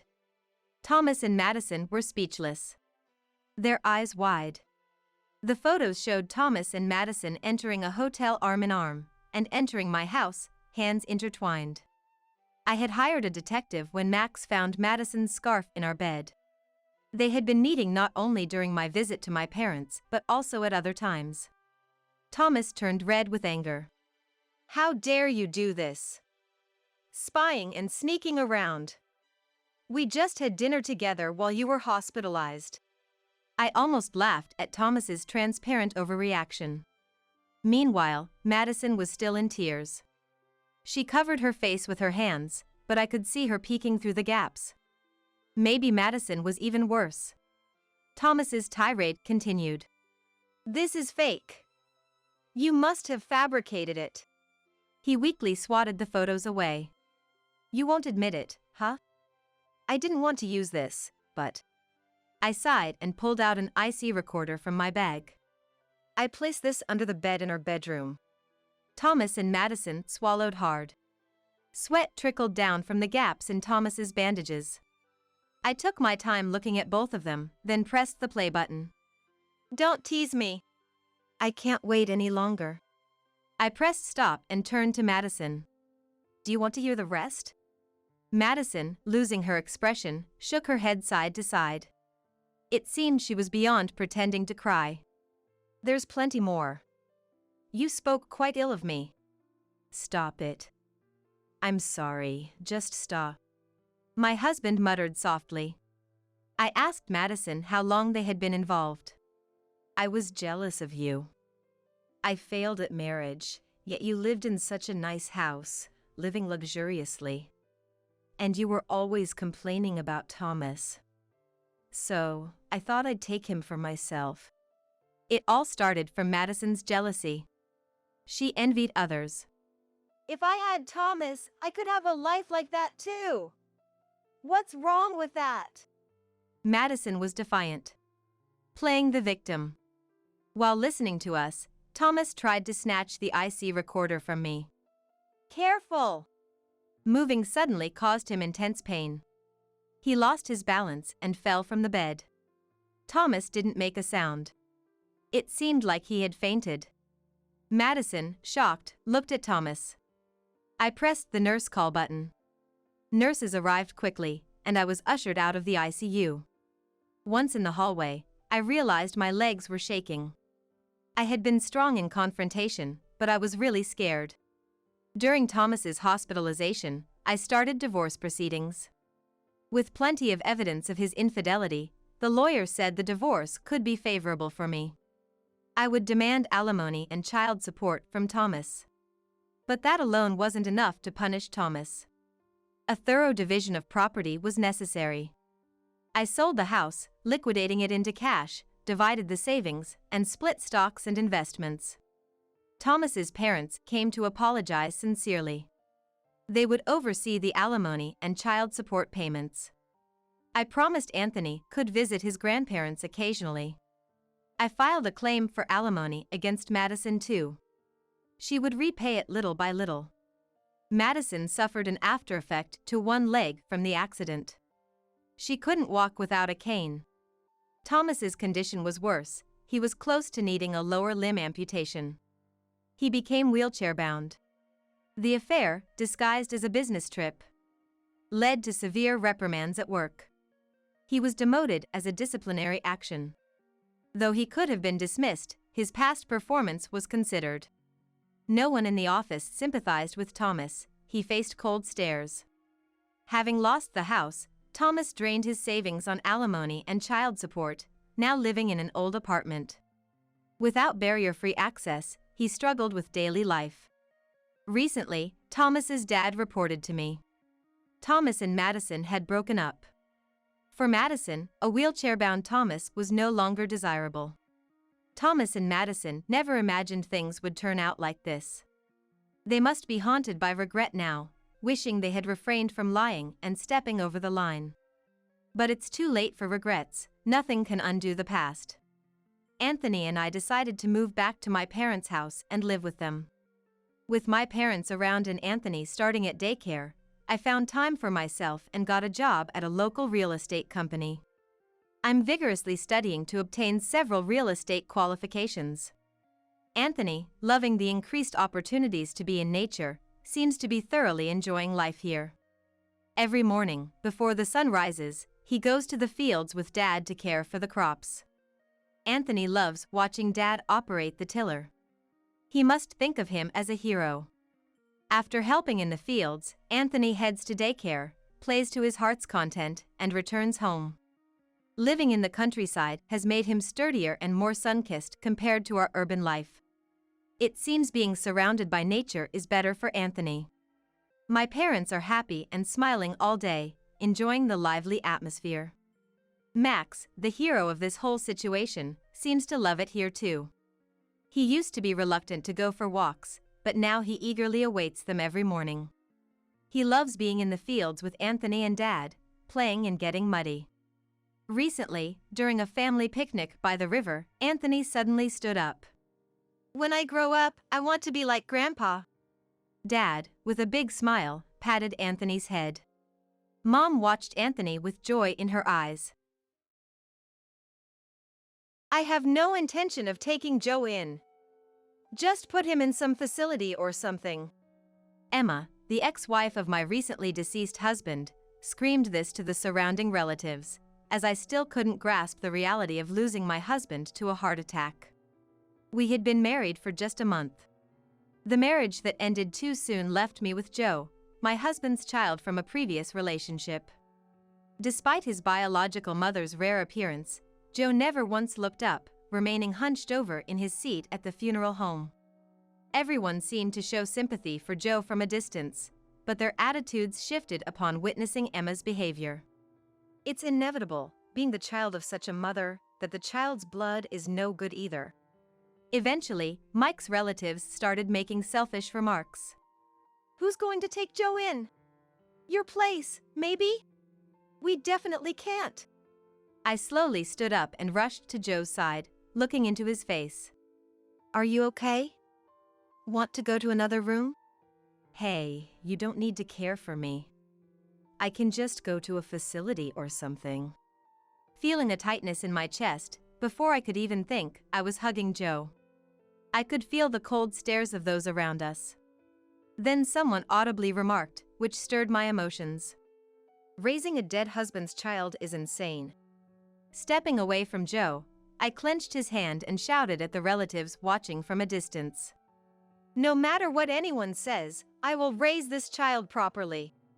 My emphatic declaration was met with skepticism by everyone at the funeral home. Then, a petite man sitting in the funeral home chairs coughed softly before walking up to me and looked into my eyes.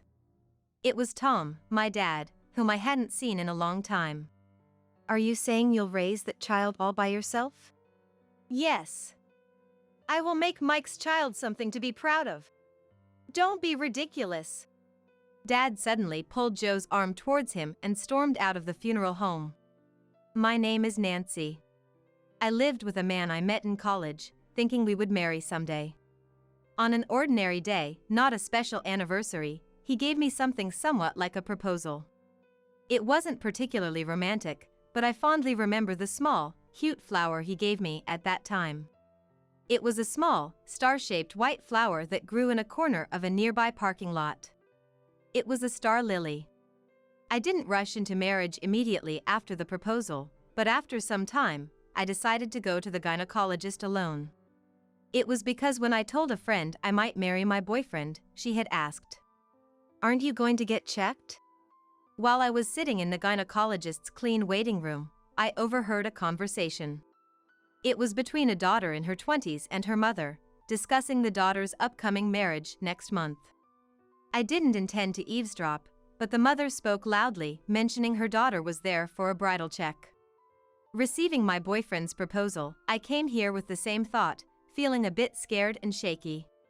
What if the examination today reveals some disease? How should I explain it to him? I wanted to ask the chatting mother and daughter sitting next to me. Hey, if you found a disease, would you still marry your loved one? The warm sunlight through the window brightened the waiting room.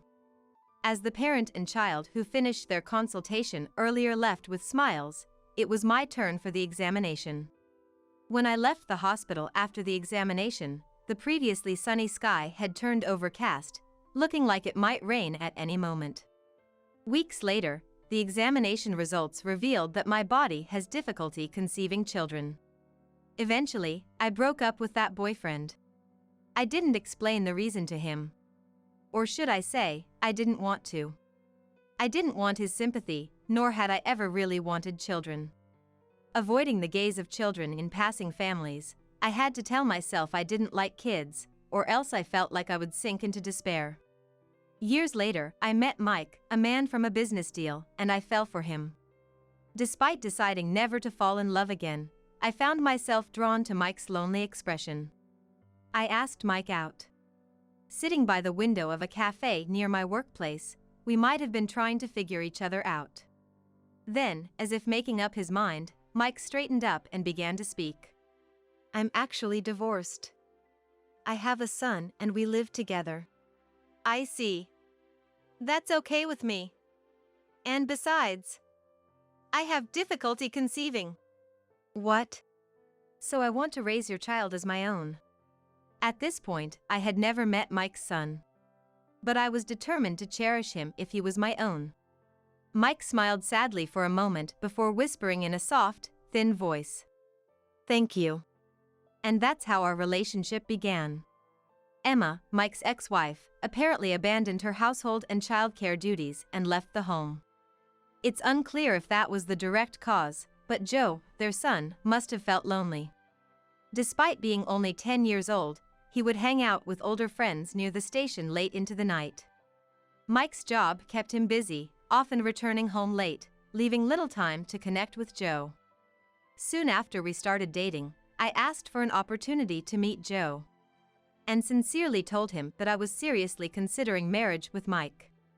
I then decided to visit their home daily, preparing meals and spending time with Joe.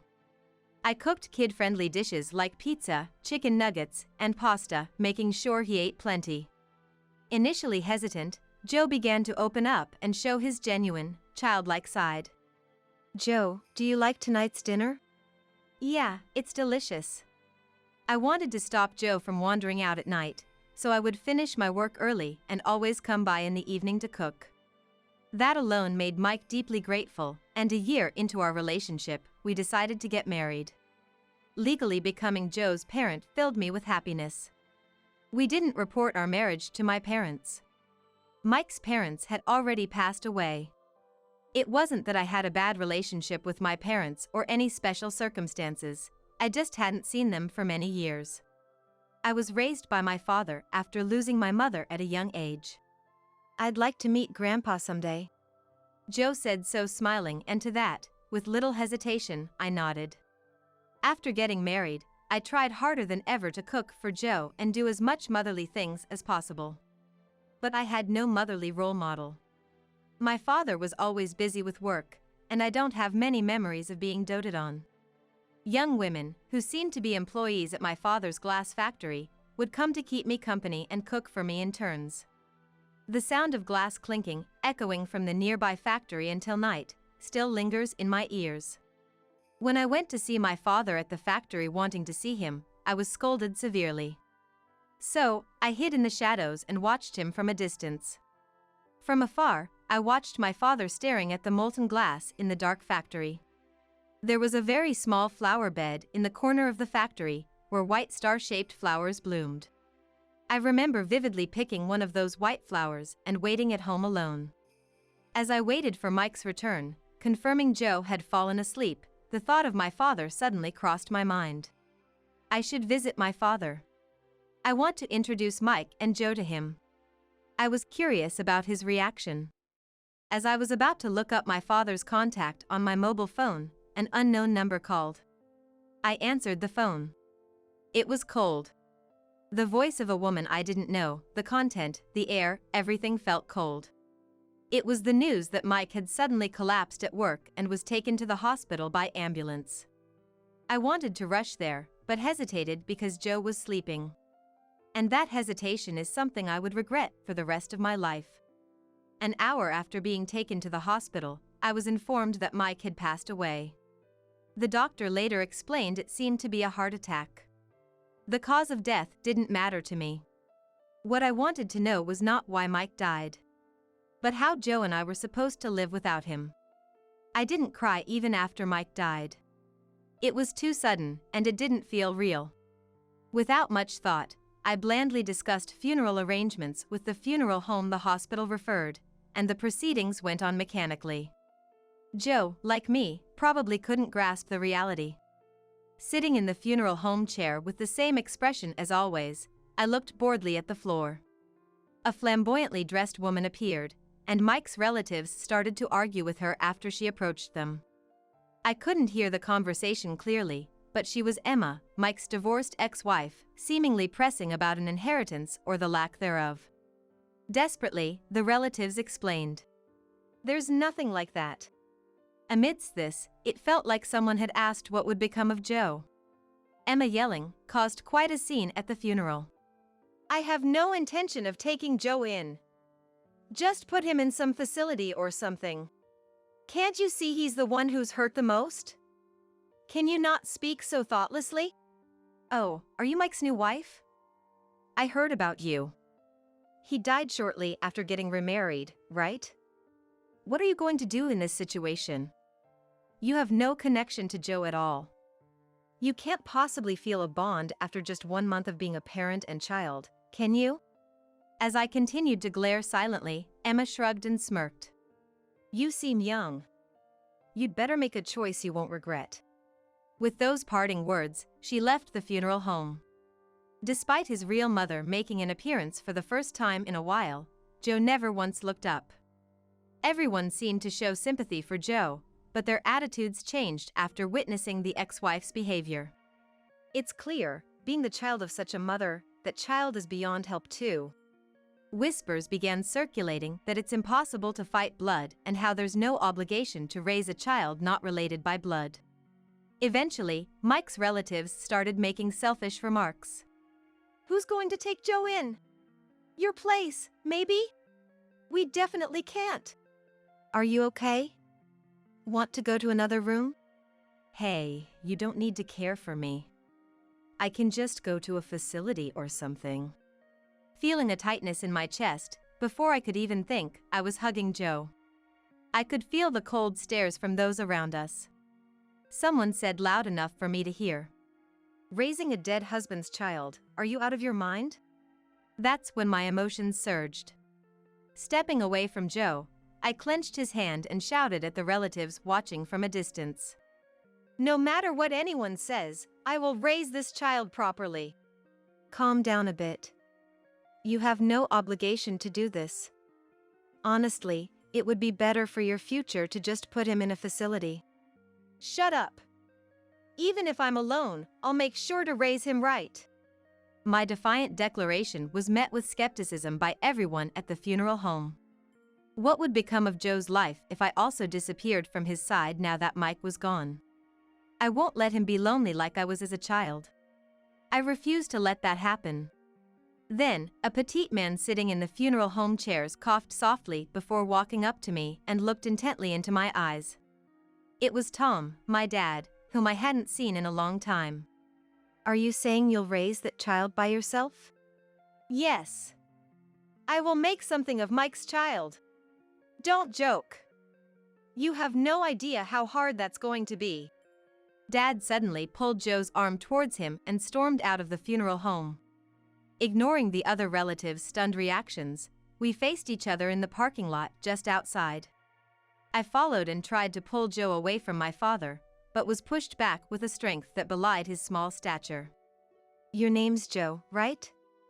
I'm your grandfather. What? Yeah. How about it? You'd have to move, but would you come live with me? There's a factory near my house where I work. It's a bit noisy.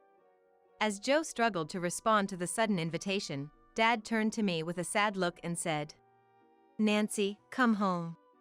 He suggested it would be sad and difficult for a child to be raised by just a woman, and that I should come back to my family home.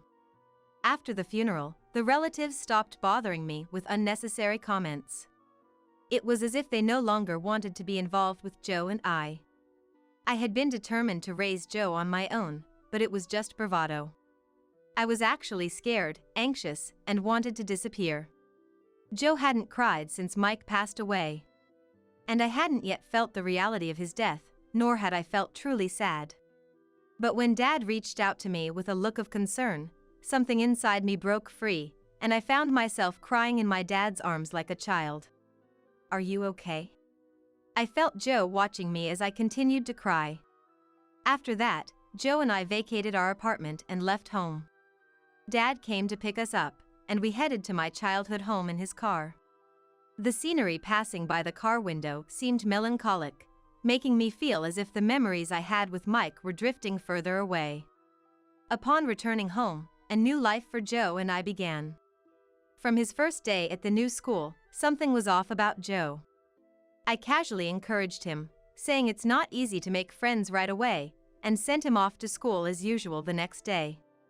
I started helping out at the glass factory my father ran. Inside the factory, a few male craftsmen were blowing glass to make dishes. My job was to inspect the finished glass products. picking up each item one by one and wiping it down with a cloth. I felt deeply moved, now as an adult doing the very work I was scolded for watching from a distance as a child because it was dangerous. Among the employees, there was a veteran lady who used to take care of me, and she happily remarked how the once little Nancy was all grown up. Though Dad no longer manufactures glass as an active craftsman, he was chatting with what seemed like a salesperson at a small desk near the workshop. I occasionally watched the glass blowing process from the corner of my eye while doing my job. The sight of the molten glass glowing orange in the furnace, being gathered on the end of a long rod and blown into a balloon-like shape, was nothing short of magnificent. I felt a slight desire to try it myself. But there was no atmosphere for beginners to experience glass blowing in this factory. The craftsmen worked silently, fluidly forming glass. Realizing that my father was the one leading these skilled craftsmen filled me with a bit of pride. At that time, I believe I was doing my best to adapt to this unfamiliar new life. And Joe probably was too. At a school PTA meeting, a nosy parent told me about Joe's situation at school. It seemed that the fact Joe and I were not blood-related had already become a neighborhood rumor, and many students at his school were talking behind his back. Hearing this left me with a heavy heart as I started to walk, filled with various thoughts. I had been completely unaware of this, unable to even imagine it.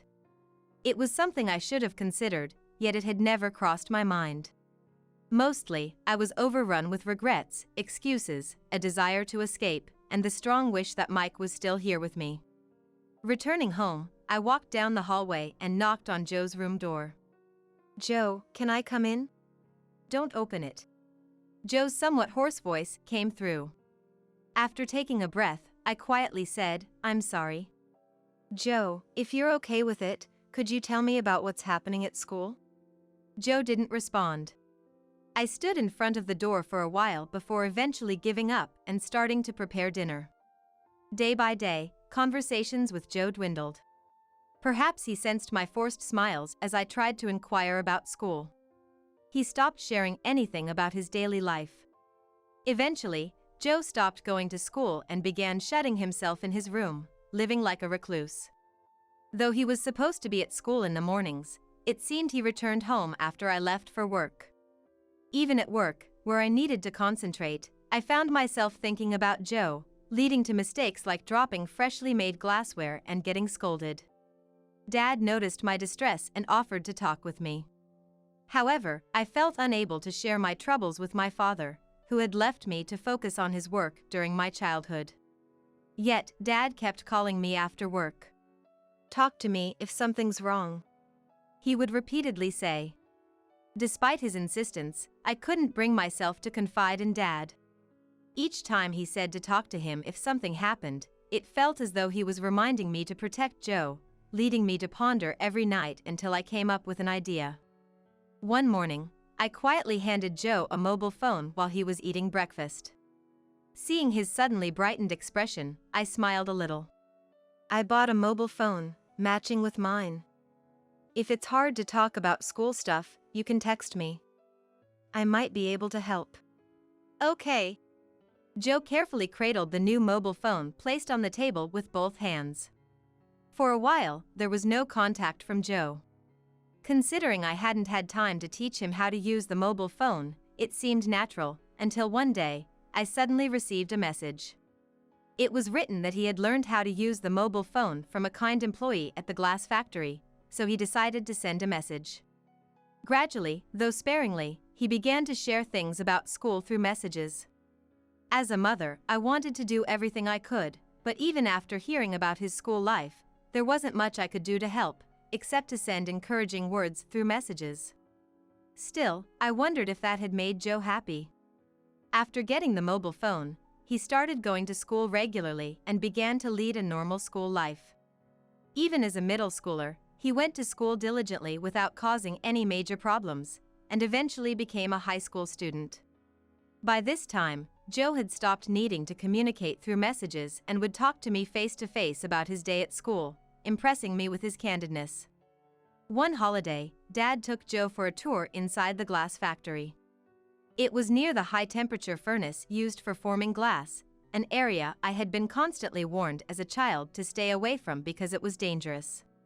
Watching Joe being carefully taught and experiencing making a basic glass cup filled me with immense joy. From that day on, Dad spent his weekends and days off teaching Joe how to make glass. Dad's glasswork was artistic. It gave a special sensation, almost as if holding the drink directly. Time passed and Joe was in his junior year in high school. He wasn't interested in going to college, nor was he enthusiastic about getting a job, struggling to decide on a career path. The pressure from teachers and the inability to choose a post-graduation path until winter might have been partly my fault as his parent. During weekends, while I was busy with paperwork in a corner of the factory, Joe and Dad would take breaks together, sitting and staring at the heated glass furnace. Does it make sense to do manual work in an era when most factories are transitioning to machines for glass production? Joe asked Dad out of curiosity, to which Dad responded with a thoughtful look, crossing his arms. During his adolescence, it's unclear how Joe viewed Dad as a craftsman, but Dad seemed to ponder deeply over Joe's words. People say our job is a dying industry. But we're still making a living out of it, which means there's value in it. There are people who appreciate the glass I make. Aren't you scared of going bankrupt? I'm terrified, to be honest. Bankruptcy is scary. I brought over cups of coffee to them, using the glass cups Joe had made as practice. Dad looked at Joe's glass and sipped his coffee, showing a hint of sadness. When machines started taking over the glass industry, I was young. Nancy was little, and I didn't have time to play with her. Every day was filled with fear and no room for relaxation. I was desperate not to lose my mind from all the work. I wonder if Mom was lonely too. Probably. I hardly took care of Nancy. The thought that she had only me, her only family, scared me to death. Dad looked around the factory. I lost my wife shortly after starting this company. But I didn't have the luxury to mourn. I needed money to raise Nancy. I had to keep the company going to support my employees. I was desperate not to make my beloved daughter sad. Dad. Pathetic, right? I was just a man who could only think of himself. Hesitantly, I reached out and touched Dad's hand. His hands were thin but large with long fingers. Hands that had crafted countless glasses. I knelt before Dad, eventually wrapping both hands around his. Something resonated within me, as if something was speaking to my heart. Thank you, Dad, for raising me. Didn't you listen? I didn't do anything. I was just desperately afraid of becoming hopeless. No, I knew you were. I knew Dad was working hard for me. I used to watch my father work hard from outside the factory, always finding ways to pass the time at the factory entrance. The handmade flower bed that changed with the seasons had been planted by someone. Then one day, when I was still young, one of my employees taught me who had been making these flower beds. I was told it was Dad who planted them. There was no way Dad could be interested in flowers. Surely, it was planted for me, thinking all girls like flowers. Now, no more flowers were planted there. When the star lilies that had sprouted from seeds carried by the wind bloomed around the factory, Joe graduated high school and started working at Dad's glass factory. Dad, who had been focusing more on paperwork, began working with glass again. The intricate glass works he created was purely magnificent, and both Joe and I respected him for it. As time passed, Joe married a woman introduced by Dad and built a duplex house, insisting we live together despite my initial refusal. Dad was also invited to live with us, but he refused. I can't sleep unless I'm near the workshop. Eventually, when my grandchild was born and Joe was busy with work, I took care of the baby. Walking with the baby, I pointed out Joe working in the factory. Look, there's Dad. I tilt my grandson's face slightly to look at Joe. Without saying a word, the baby suddenly pointed at a small star lily at our feet. The delicate star-shaped flowers scattered around the factory, and as I set the baby down, it happily played with the flowers. "What are you doing? That's dangerous." Joe came out of the factory, scolding yet looking at his child with joy. I hope to protect this small life that lies beyond this smile forever. The shining moment of life, that's a wedding. It's the important day when you become the star. That's why you want to make it a memorable and wonderful event. Everyone would think so. Especially for a bride, it's something you absolutely want to succeed. But what if it gets ruined?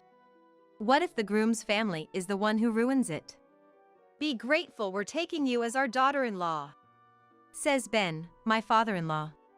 "We'll teach you proper manners." "Be thankful," says Emma, my mother-in-law. "My parents' word is law." "Obey everything," says my husband. Could you tolerate such a thing? I'm Mary, 25 years old. I work as an office clerk at a small company. I met my boyfriend, Tom, through work. Today, we went to Tom's parents' house. We're getting married, so we came for a family meeting. Tom's parents, whom I'm meeting for the first time. Standing in front of their large house, I swallowed nervously. "Don't be so tense. Relax, they're my parents," says Tom. "Yeah. Do I look okay? Will they accept me?" "Don't worry, you'll be fine," Tom lightly says and reaches for the front door. Nervously, I enter the house. We're greeted by Tom's mom. A woman with her hair neatly tied back, giving off a calm aura. "Nice to meet you. I'm Mary." First impressions are crucial, so I greet her energetically. Then, so you're Tom's. Emma says just that and retreats to the back. I'm taken aback when Tom urges me to come inside. I feel like my efforts are being undermined. In the living room, a man, presumably Tom's father, is already seated on the sofa. "Hello, Dad," Tom says. "Nice to meet you. I'm Mary." I greet him, thinking this must be Ben. Then, behind his glasses, sharp eyes pierce through me. "So, you're Tom's girlfriend." Quite plain, but sit down anyway. Again, I'm taken aback by his words. What? Plain? Sure, I dressed modestly today, but to say it to my face. The atmosphere is unpleasant from the start. Is this normal when meeting a son's fiancé? Amidst the awkwardness, I sit on the sofa as prompted. Tom sits next to me. An uncomfortable silence follows. Ben crosses his arms and closes his eyes, while Tom casually plays with his phone. After a while, Emma comes in with coffee. "Thank you," I say, but Emma just looks at me without a word. Extremely awkward. Why is it so awkward? Thinking that these will be my in-laws makes me a bit reluctant. But marriage is about patience, right? It's not easy to get along with people from a completely different background all of a sudden. Anyway, I just need to be patient for now. It would be troublesome if they opposed our marriage because they disliked me. I stayed silent, not wanting to stir the waters. So? We've decided to get married. Tom finally spoke up when Ben urged him. Hey. It's an important conversation, and he's casually mentioning it while fiddling with his mobile phone. That's what I thought inside, but I definitely couldn't say that in front of my future in-laws. I sighed inwardly and turned back to them. I may not be perfect, but please. Why did you choose such a plain woman? Excuse me? I was about to introduce myself when Emma cut me off. And she said something unbelievable. Plain, that's what Ben called me earlier too. Tom is very handsome, as you can see. He deserves a more beautiful woman. How could our son choose someone like you? It's a shock to me as a mother. Do you understand? I'm sorry. How am I supposed to understand that? Should I say he's not that handsome? That would probably end badly. I apologized, suppressing my swirling emotions. Feeling the injustice of why I even had to apologize. But Emma's onslaught didn't stop. First of all, Tom had better marriage proposals. The daughter of a prestigious patisserie, the young lady of a major IT company. All from beautiful families. And you've ruined all those opportunities. How will you take responsibility? Responsibility? If there really were such amazing proposals, I'm sorry. But why do I have to apologize for that? Tom, on his part, was no help. Why isn't he supporting me? Feeling my glaring gaze, Tom hastily looked up from his mobile phone. Mom, that's enough. I chose Mary because I want her. Don't nitpick. But you. Emma, that's enough. You're making Mary uncomfortable. Still, Ben. Even when her son and husband told her, Emma still seemed to have something to say. Ben stopped her and then looked at me. By the way, what do your parents do? My dad is a salaried worker, but my mother passed away when I was young. My father, not finding anyone he loved more than her, didn't remarry and raised me by himself. When I shared this, they looked surprised. From a single-parent family, I see. Oh, single parent, huh? What's with that tone? Both of them together. The stifling atmosphere didn't change, and that was the end of the day. My unease never cleared up until the end. Tom did say he had no intention of marrying anyone but Mary, but I could feel the mood of almost yielding to his parents' pressure. I'm feeling uneasy. This house, it's full of nothing but labeling, calling everything plain or criticizing for being from a single-parent family. I forgot the uneasiness I felt back then in the midst of the busy wedding preparations. There was just so much to do. Staying within the budget meant not all wishes could be fulfilled. I only had one chance for a dress change, so I spent a lot of time choosing the dress. I was satisfied with the flawless piece I selected. Negotiations with the venue, preparing the invitations, there were so many things to take care of. It was a hectic period at work too. Before I knew it, 3 months had passed, and the wedding day arrived. After the ceremony in the church chapel, I took a moment to breathe in the waiting room, and then my father came in. Congratulations, Mary. Thank you, Dad. His eyes were red. The walk down the aisle earlier in the church, my arm linked with his. He cried all the way until we reached Tom, the groom. Dad, you're crying too much. Can't help it. My little girl is getting married. I wish your mother in heaven could see this. I'm sure she's watching from above. Yes. It must have been tough for a father to raise a daughter alone. I had my rebellious moments during adolescence. There were things easier to consult with a mother, not so easy with a father. Our relationship strained, and at times, I rebelled fiercely. But now, as an adult, I understand. My father was always there, watching over me. Clumsy, but he truly loved me and took great care of me. Dad, thank you for everything. I'm going to be happy. He cried again. Oops. The moment I smiled, he was overcome with emotion and burst into tears. Then the reception started. The bride and groom's parents sat beside them. Next to me was naturally my father alone. He managed to stop crying, but his nose was still runny. I watched the ceremony proceed with a wry smile, thinking, can't be helped. But one thing was bothering me. My in-laws. Across from Tom, my in-laws were eating and drinking voraciously. In such situations, the bride and groom are the main characters and hardly get to eat anything. You have to listen attentively to speeches from bosses and friends, and you have to smile even at dull performances. Nervous and attentive, there's no time to eat. Even my father only occasionally sipped water and hardly ate. In contrast, my in-laws just kept eating. And drinking. We had arranged for quite expensive wine, but they drank it like water. It was as if they were trying to get their money's worth. With a strained face, I decided to enjoy the reception. But the incident happened right after that. It was during the candle service when we were about to express our gratitude to our parents. First, it was my turn. Me, Tom, and my father stood up. Just as I was about to read the letter I had prepared. What's this, a letter to the parents? To a single parent? What's there to say? He probably didn't even raise you properly. It's true, there's such a thing as the air freezing in a place. I felt the room freeze. Who made that remark just now? I looked around in surprise. It was Ben. Ben? As if to interrupt my astonished voice, Ben raised his tone even further. Seriously? Sending us a daughter with no manners?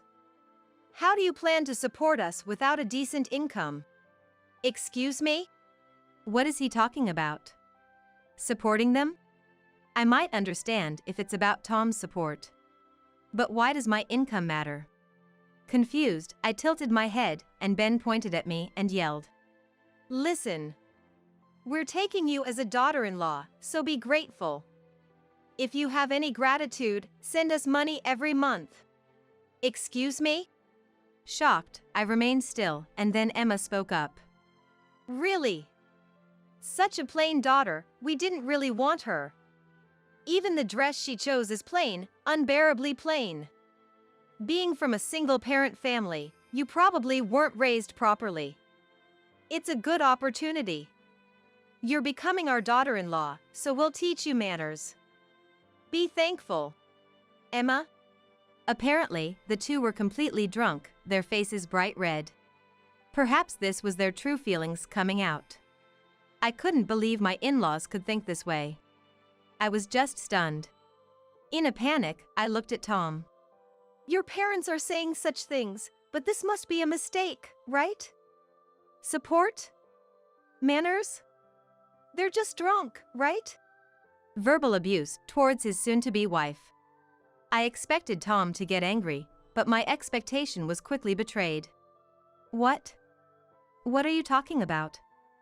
My parents are saying it, so as their daughter-in-law, it's natural for you to obey, right? Excuse me? What's that supposed to mean? Don't worry, don't worry. If you follow Dad and Mom's instructions, nothing will go wrong. That's how someone outstanding like me was raised. Well, I did choose my marriage partner myself. Mary, you'll be fine. If you listen to my parents, everything will work out. Tom wasn't drunk. He hadn't drunk a drop. Yet, these words. What are you talking about? Support? Manners? That's ridiculous. The moment I vehemently objected. Tom's face, twisted in a way I'd never seen before, loomed in front of me. Anger filled his expression.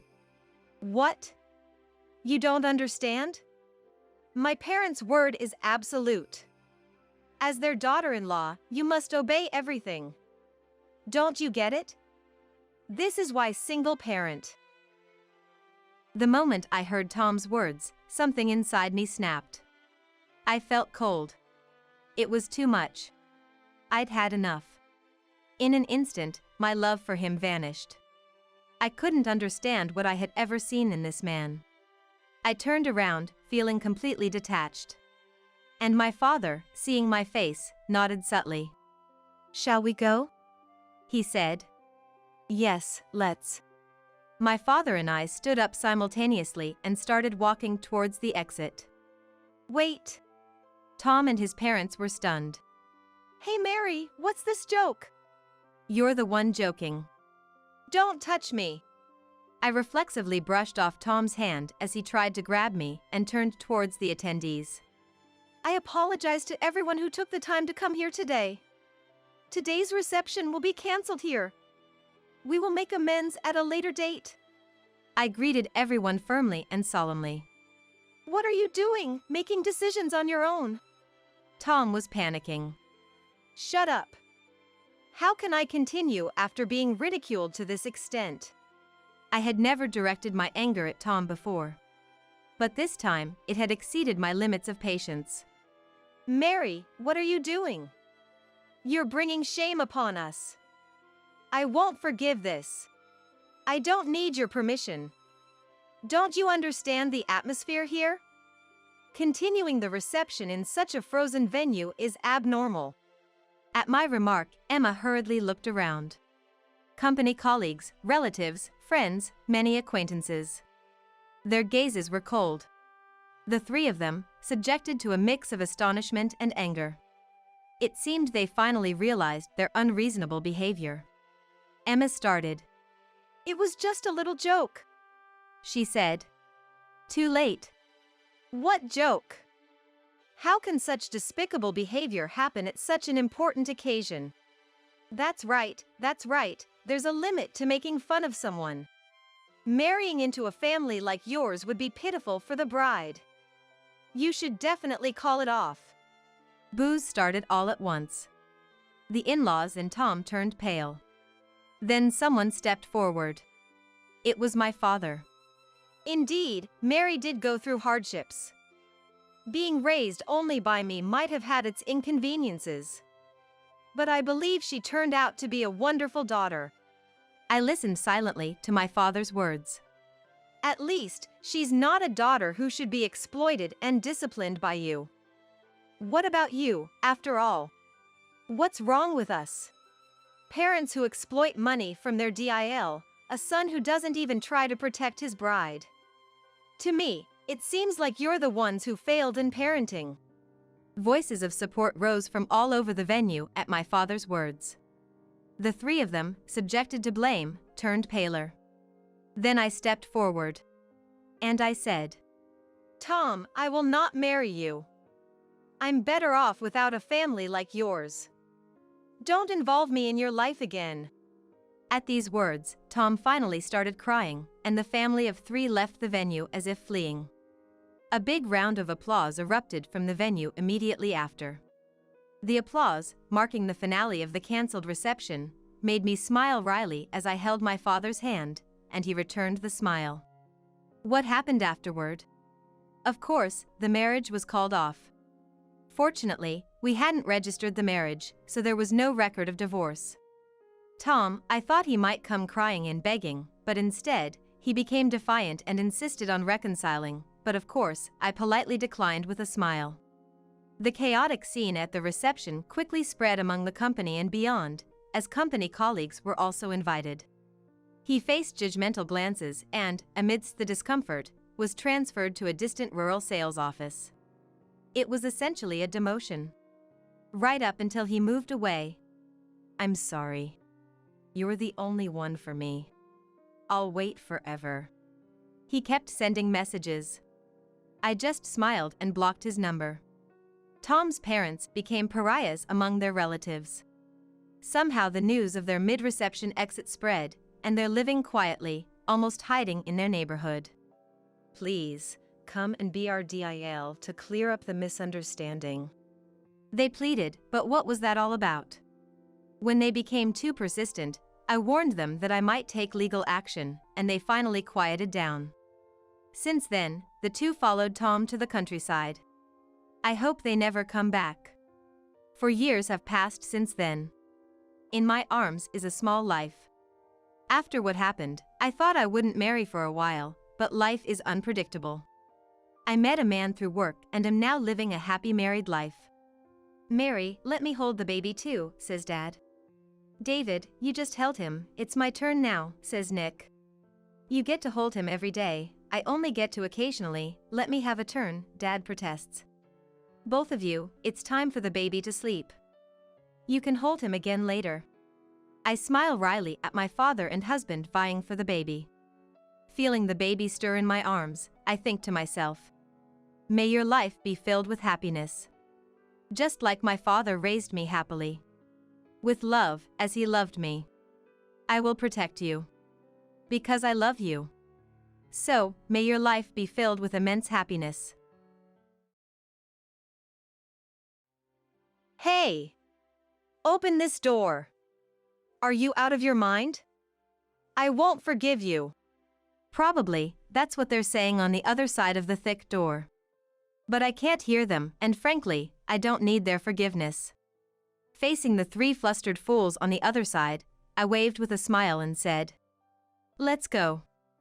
Wonder if you can make it back safely? Good luck." My name is Leah, a 30-year-old office worker. I'm a newlywed, married for just a year, with no kids yet. When I was single, my hobby used to be taking day trips using the train on my days off. My friends would sometimes ask, "Don't you get lonely traveling alone?" but I find it surprisingly pleasant to move at my own pace without a fixed schedule, more so than traveling with others. Well, to be honest, there's a bit of loneliness, but the fun outweighs it. I have a favorite travel magazine, and sometimes I plan trips based on it. As I went about my days, I noticed something. Huh? Isn't that the same guy I saw last week? It seemed coincidental, but after the third time, I might have thought it was fate if I were a romantic. Instead, I just felt a bit scared. But it turned out he felt the same. Sorry if I'm mistaken, but didn't we meet last week and the week before at completely different places? He approached me with a slightly scared look. Wait, do you think I'm following you? To clear up the misunderstanding, I opened my travel magazine and said confidently, I'm just traveling based on this magazine. Surprised, he responded. Me too. And opened the same magazine, smiling happily.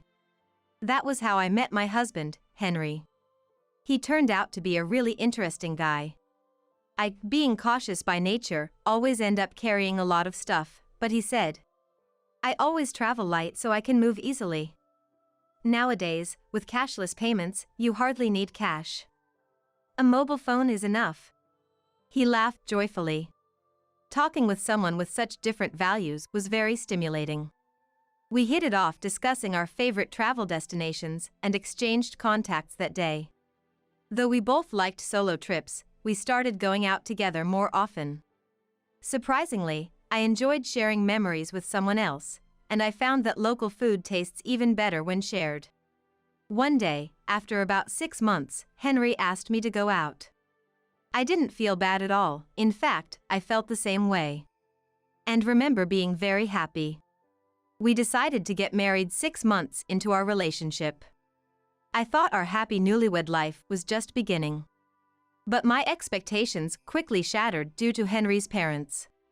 My parents-in-law, Jack and Aaliyah. Their house is about a 30-minute drive from ours. They are still in their 50s, with Aaliyah working part-time, and both of them are employed. Initially, they used to visit our house, but lately, we've managed to maintain a reasonable distance. However, an incident occurred that disrupted this balance. Hey, Henry. Let's go here on our next day off. I agreed. Sounds good. Our post-marriage tradition of mini trips to tourist spots continued. As usual, minimalist Henry recently reduced his belongings to just a mobile phone, even entrusting his wallet to me. It feels so light. I don't look like someone who's about to go out at all, do I? And said with a contented smile. I thought to myself, at least carry your own wallet. But it wasn't really a bother. It was an ordinary conversation, but that day was different. Oh, by the way, Dad and Mom's wedding anniversary is coming up soon. How about we invite my parents on our next trip? I tensed up at Henry's sudden suggestion. Of course, there was a reason for that. But I couldn't just say no, so I responded. Yeah, that sounds good. We haven't seen Aaliyah and Jack recently anyway. Unaware of my slightly strained face, Henry didn't notice a thing. The next day, They were really looking forward to it when I called. he told me. I guess I have to give it my best shot. So, I steeled myself. Honestly, I'm not comfortable around my parents-in-law. They're not bad people, just not a good fit for me. I'm more on the reserved side, not fond of noisy places. And this applies to people too. Talking to high-energy people can be mentally exhausting for me. Speaking of my parents-in-law, they are incredibly cheerful. When I first met them, their exuberance overwhelmed me. Nice to meet you, I'm Henry's mom. And I'm the dad. They announced loudly like comedians, making me stiffen up involuntarily. That time, the 4 of us, including Henry and his parents, went out to eat, and they chose the restaurant. I wonder if it's their favorite place? I thought casually, but when we got there, it was an all-you-can-eat buffet. Meeting their son's girlfriend for the first time at such a casual place made me laugh. We're so nervous today. we haven't eaten anything since morning. Aaliyah, who didn't seem nervous at all, said cheerfully to me. That's right, that's right. Plus, we have to get our money's worth. The true reason for skipping breakfast was quickly revealed by Jack. Their loud voices attracted quiet laughter from nearby tables. I was embarrassed by then and wanted to go home. Looking sideways, thinking Henry must feel the same, I was surprised to find he wasn't there. He had gone to get food. Not to be outdone, the parents-in-law also got up, piling their plates with food. Are they planning to hibernate after eating so much? Can I really become part of this family? I managed only a forced smile at their overwhelming presence. I barely ate that day, nervous as I was. Feeling uncertain about the future with Henry, I was touched when they said at parting. What a wonderful girlfriend, Henry. He may be awkward, but please take care of Henry from now on, Leah. I was simply happy to hear that. I loved him too, and I thought the parents-in-law weren't bad at heart, so when he proposed a few months later, I had no hesitation. But it seems I'm not good at judging people, as at our wedding, the bridegroom's parents, my parents-in-law, completely disregarded the ceremony and focused only on eating, leaving my parents utterly disillusioned. Henry has a brother, Jonathan, who seemed to be the only sensible one. I'm sorry my parents showed such an embarrassing side. It's really shameful. He came to greet us politely, as I heard from my parents. Jonathan, who lives alone, seems to have a poor relationship with his parents. It appears the feeling is mutual, as they once complained. That boy is always so noisy with his complaints. Just the other day, he bragged about buying several eggs when it was limited to one per person, and I'd scolded him for it. Seemingly annoyed. Don't you feel guilty about benefiting yourself at the expense of others? That's what Jonathan apparently replied to Aaliyah. Hearing this story, I thought to myself, isn't that a fair point? What's wrong with that, Aaliyah?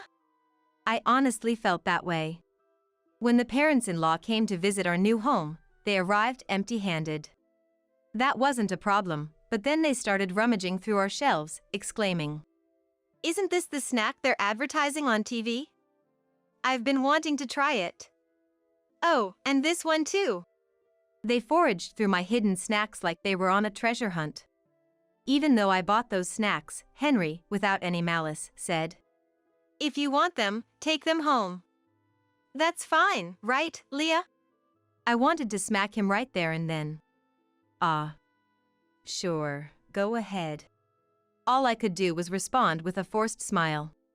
I had a suspicion, but it was clear now. The parents-in-law were moochers. I want this. I want that.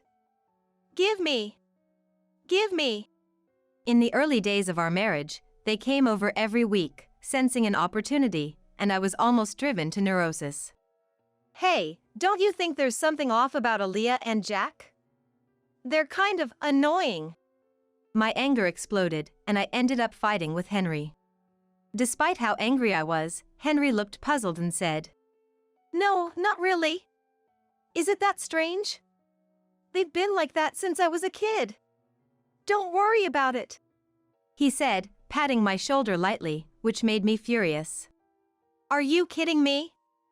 If this keeps up, I'll divorce you. Just do whatever you want. My raised voice seemed to alarm Henry, and he quickly put an end to the parents-in-law's invasions. I don't know what Henry said to them, but since then, we've been living peacefully. However, the thought of traveling with the parents-in-law naturally made me anxious. On the day of the trip, I was shocked to see them waiting. It's been a while, Leah. I heard you've been busy with work. Must be tough. Aaliyah spoke to me, but I was far from calm. The reason lay in the appearance of the parents-in-law. Aaliyah and Jack, where's your luggage? Looking closely, Aaliyah and Jack had brought nothing with them. Even for a day trip, isn't it normal to bring at least a bag? We wanted to be ready to move quickly, and I have a sore shoulder. Their response, echoing something I'd heard before, was baffling. The rest of the trip went as badly as I'd feared. It was soon revealed that the parents-in-law had forgotten their wallets. Feigning ignorance, they said. That's strange, isn't it? Watching them play dumb, I thought. Maybe it's better to just call off this trip, or even cancel it, yeah. Unfortunately, my feelings weren't understood. Henry, looking exasperated, said, "Again?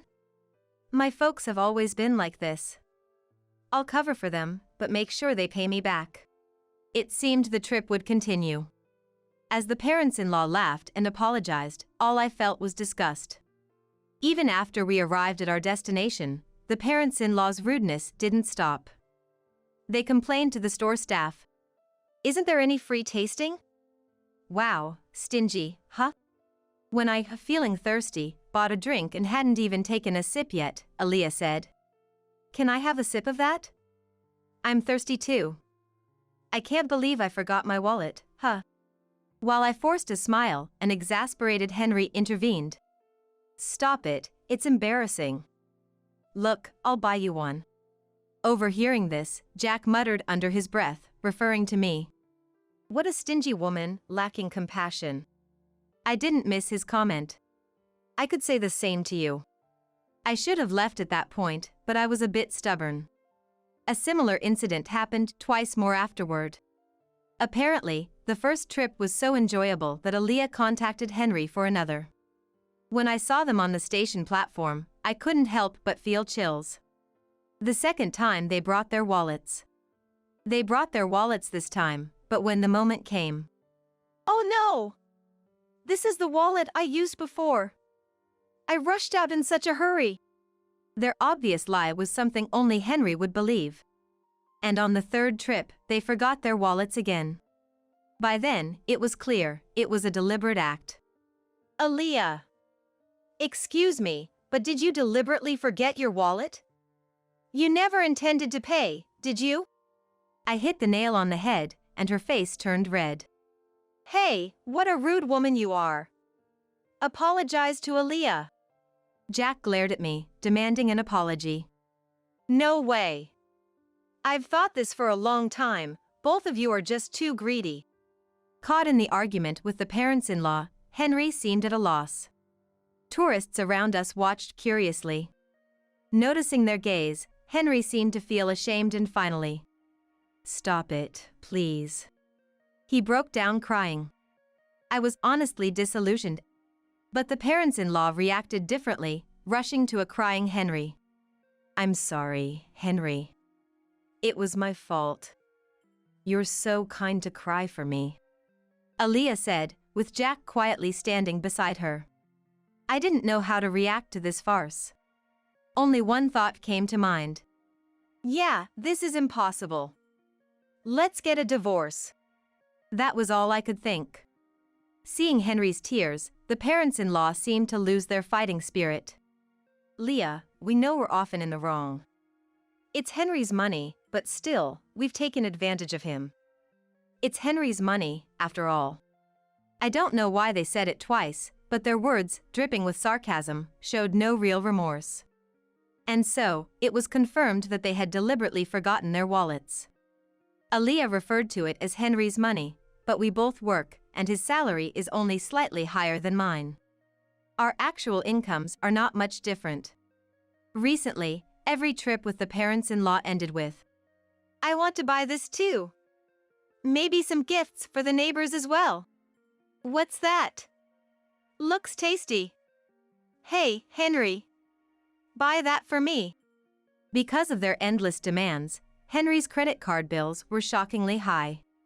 We've been living mostly on my salary for the past few months. At the time of marriage, I considered it family money and believed in spending within the limits of our allowance for personal desires. Don't be a burden to your partner. The thing that infuriated me the most was when cashless-reliant Henry exclaimed at our travel destination. "What? Only cash here? Hey, Leah." He called me over and pulled his wallet out of my bag. It only had a few dollars in coins. "No. I messed up. You know I don't carry cash, right?" And he said without malice. It still makes me furious thinking about it. For the record, I always paid for my own things. Yet, the parents-in-law probably thought I was living off Henry's money and just complaining. We split living expenses, so such accusations were nothing but unpleasant. Thinking all this, I coldly watched Henry crying and Jack consoling him. After a moment of thought, I said, "I was wrong too. Sorry for being presumptuous. You guys go ahead on the train. I'll buy some drinks and follow." I smiled calmly, and Henry and the parents-in-law happily boarded the train. Their smiles turned to panic a few minutes later. When I didn't return, Henry must have felt something was off, as he messaged me. "Leah, are you coming? The train is about to leave." Right then, the heavy doors slowly closed. From the platform, I had a clear view of Henry's panicked face. It seemed he noticed me and was shouting something. I was replying to his earlier message. "I'm divorcing you. If your parents are so important, live happily with them. Goodbye." I ignored his calls, thinking, Doesn't he care about being a nuisance on the train? geez. He sent several messages afterward, but I ignored them all. Henry's face through the door slowly turned to anger. "Hey! Open this door. Are you crazy? I won't forgive you." As if he was saying. As if I needed his permission. The parents-in-law seemed to be yelling too, but of course, I couldn't hear them. Smiling at the three fools, I said, "Let's go. Wonder if you'll make it back safely? Good luck."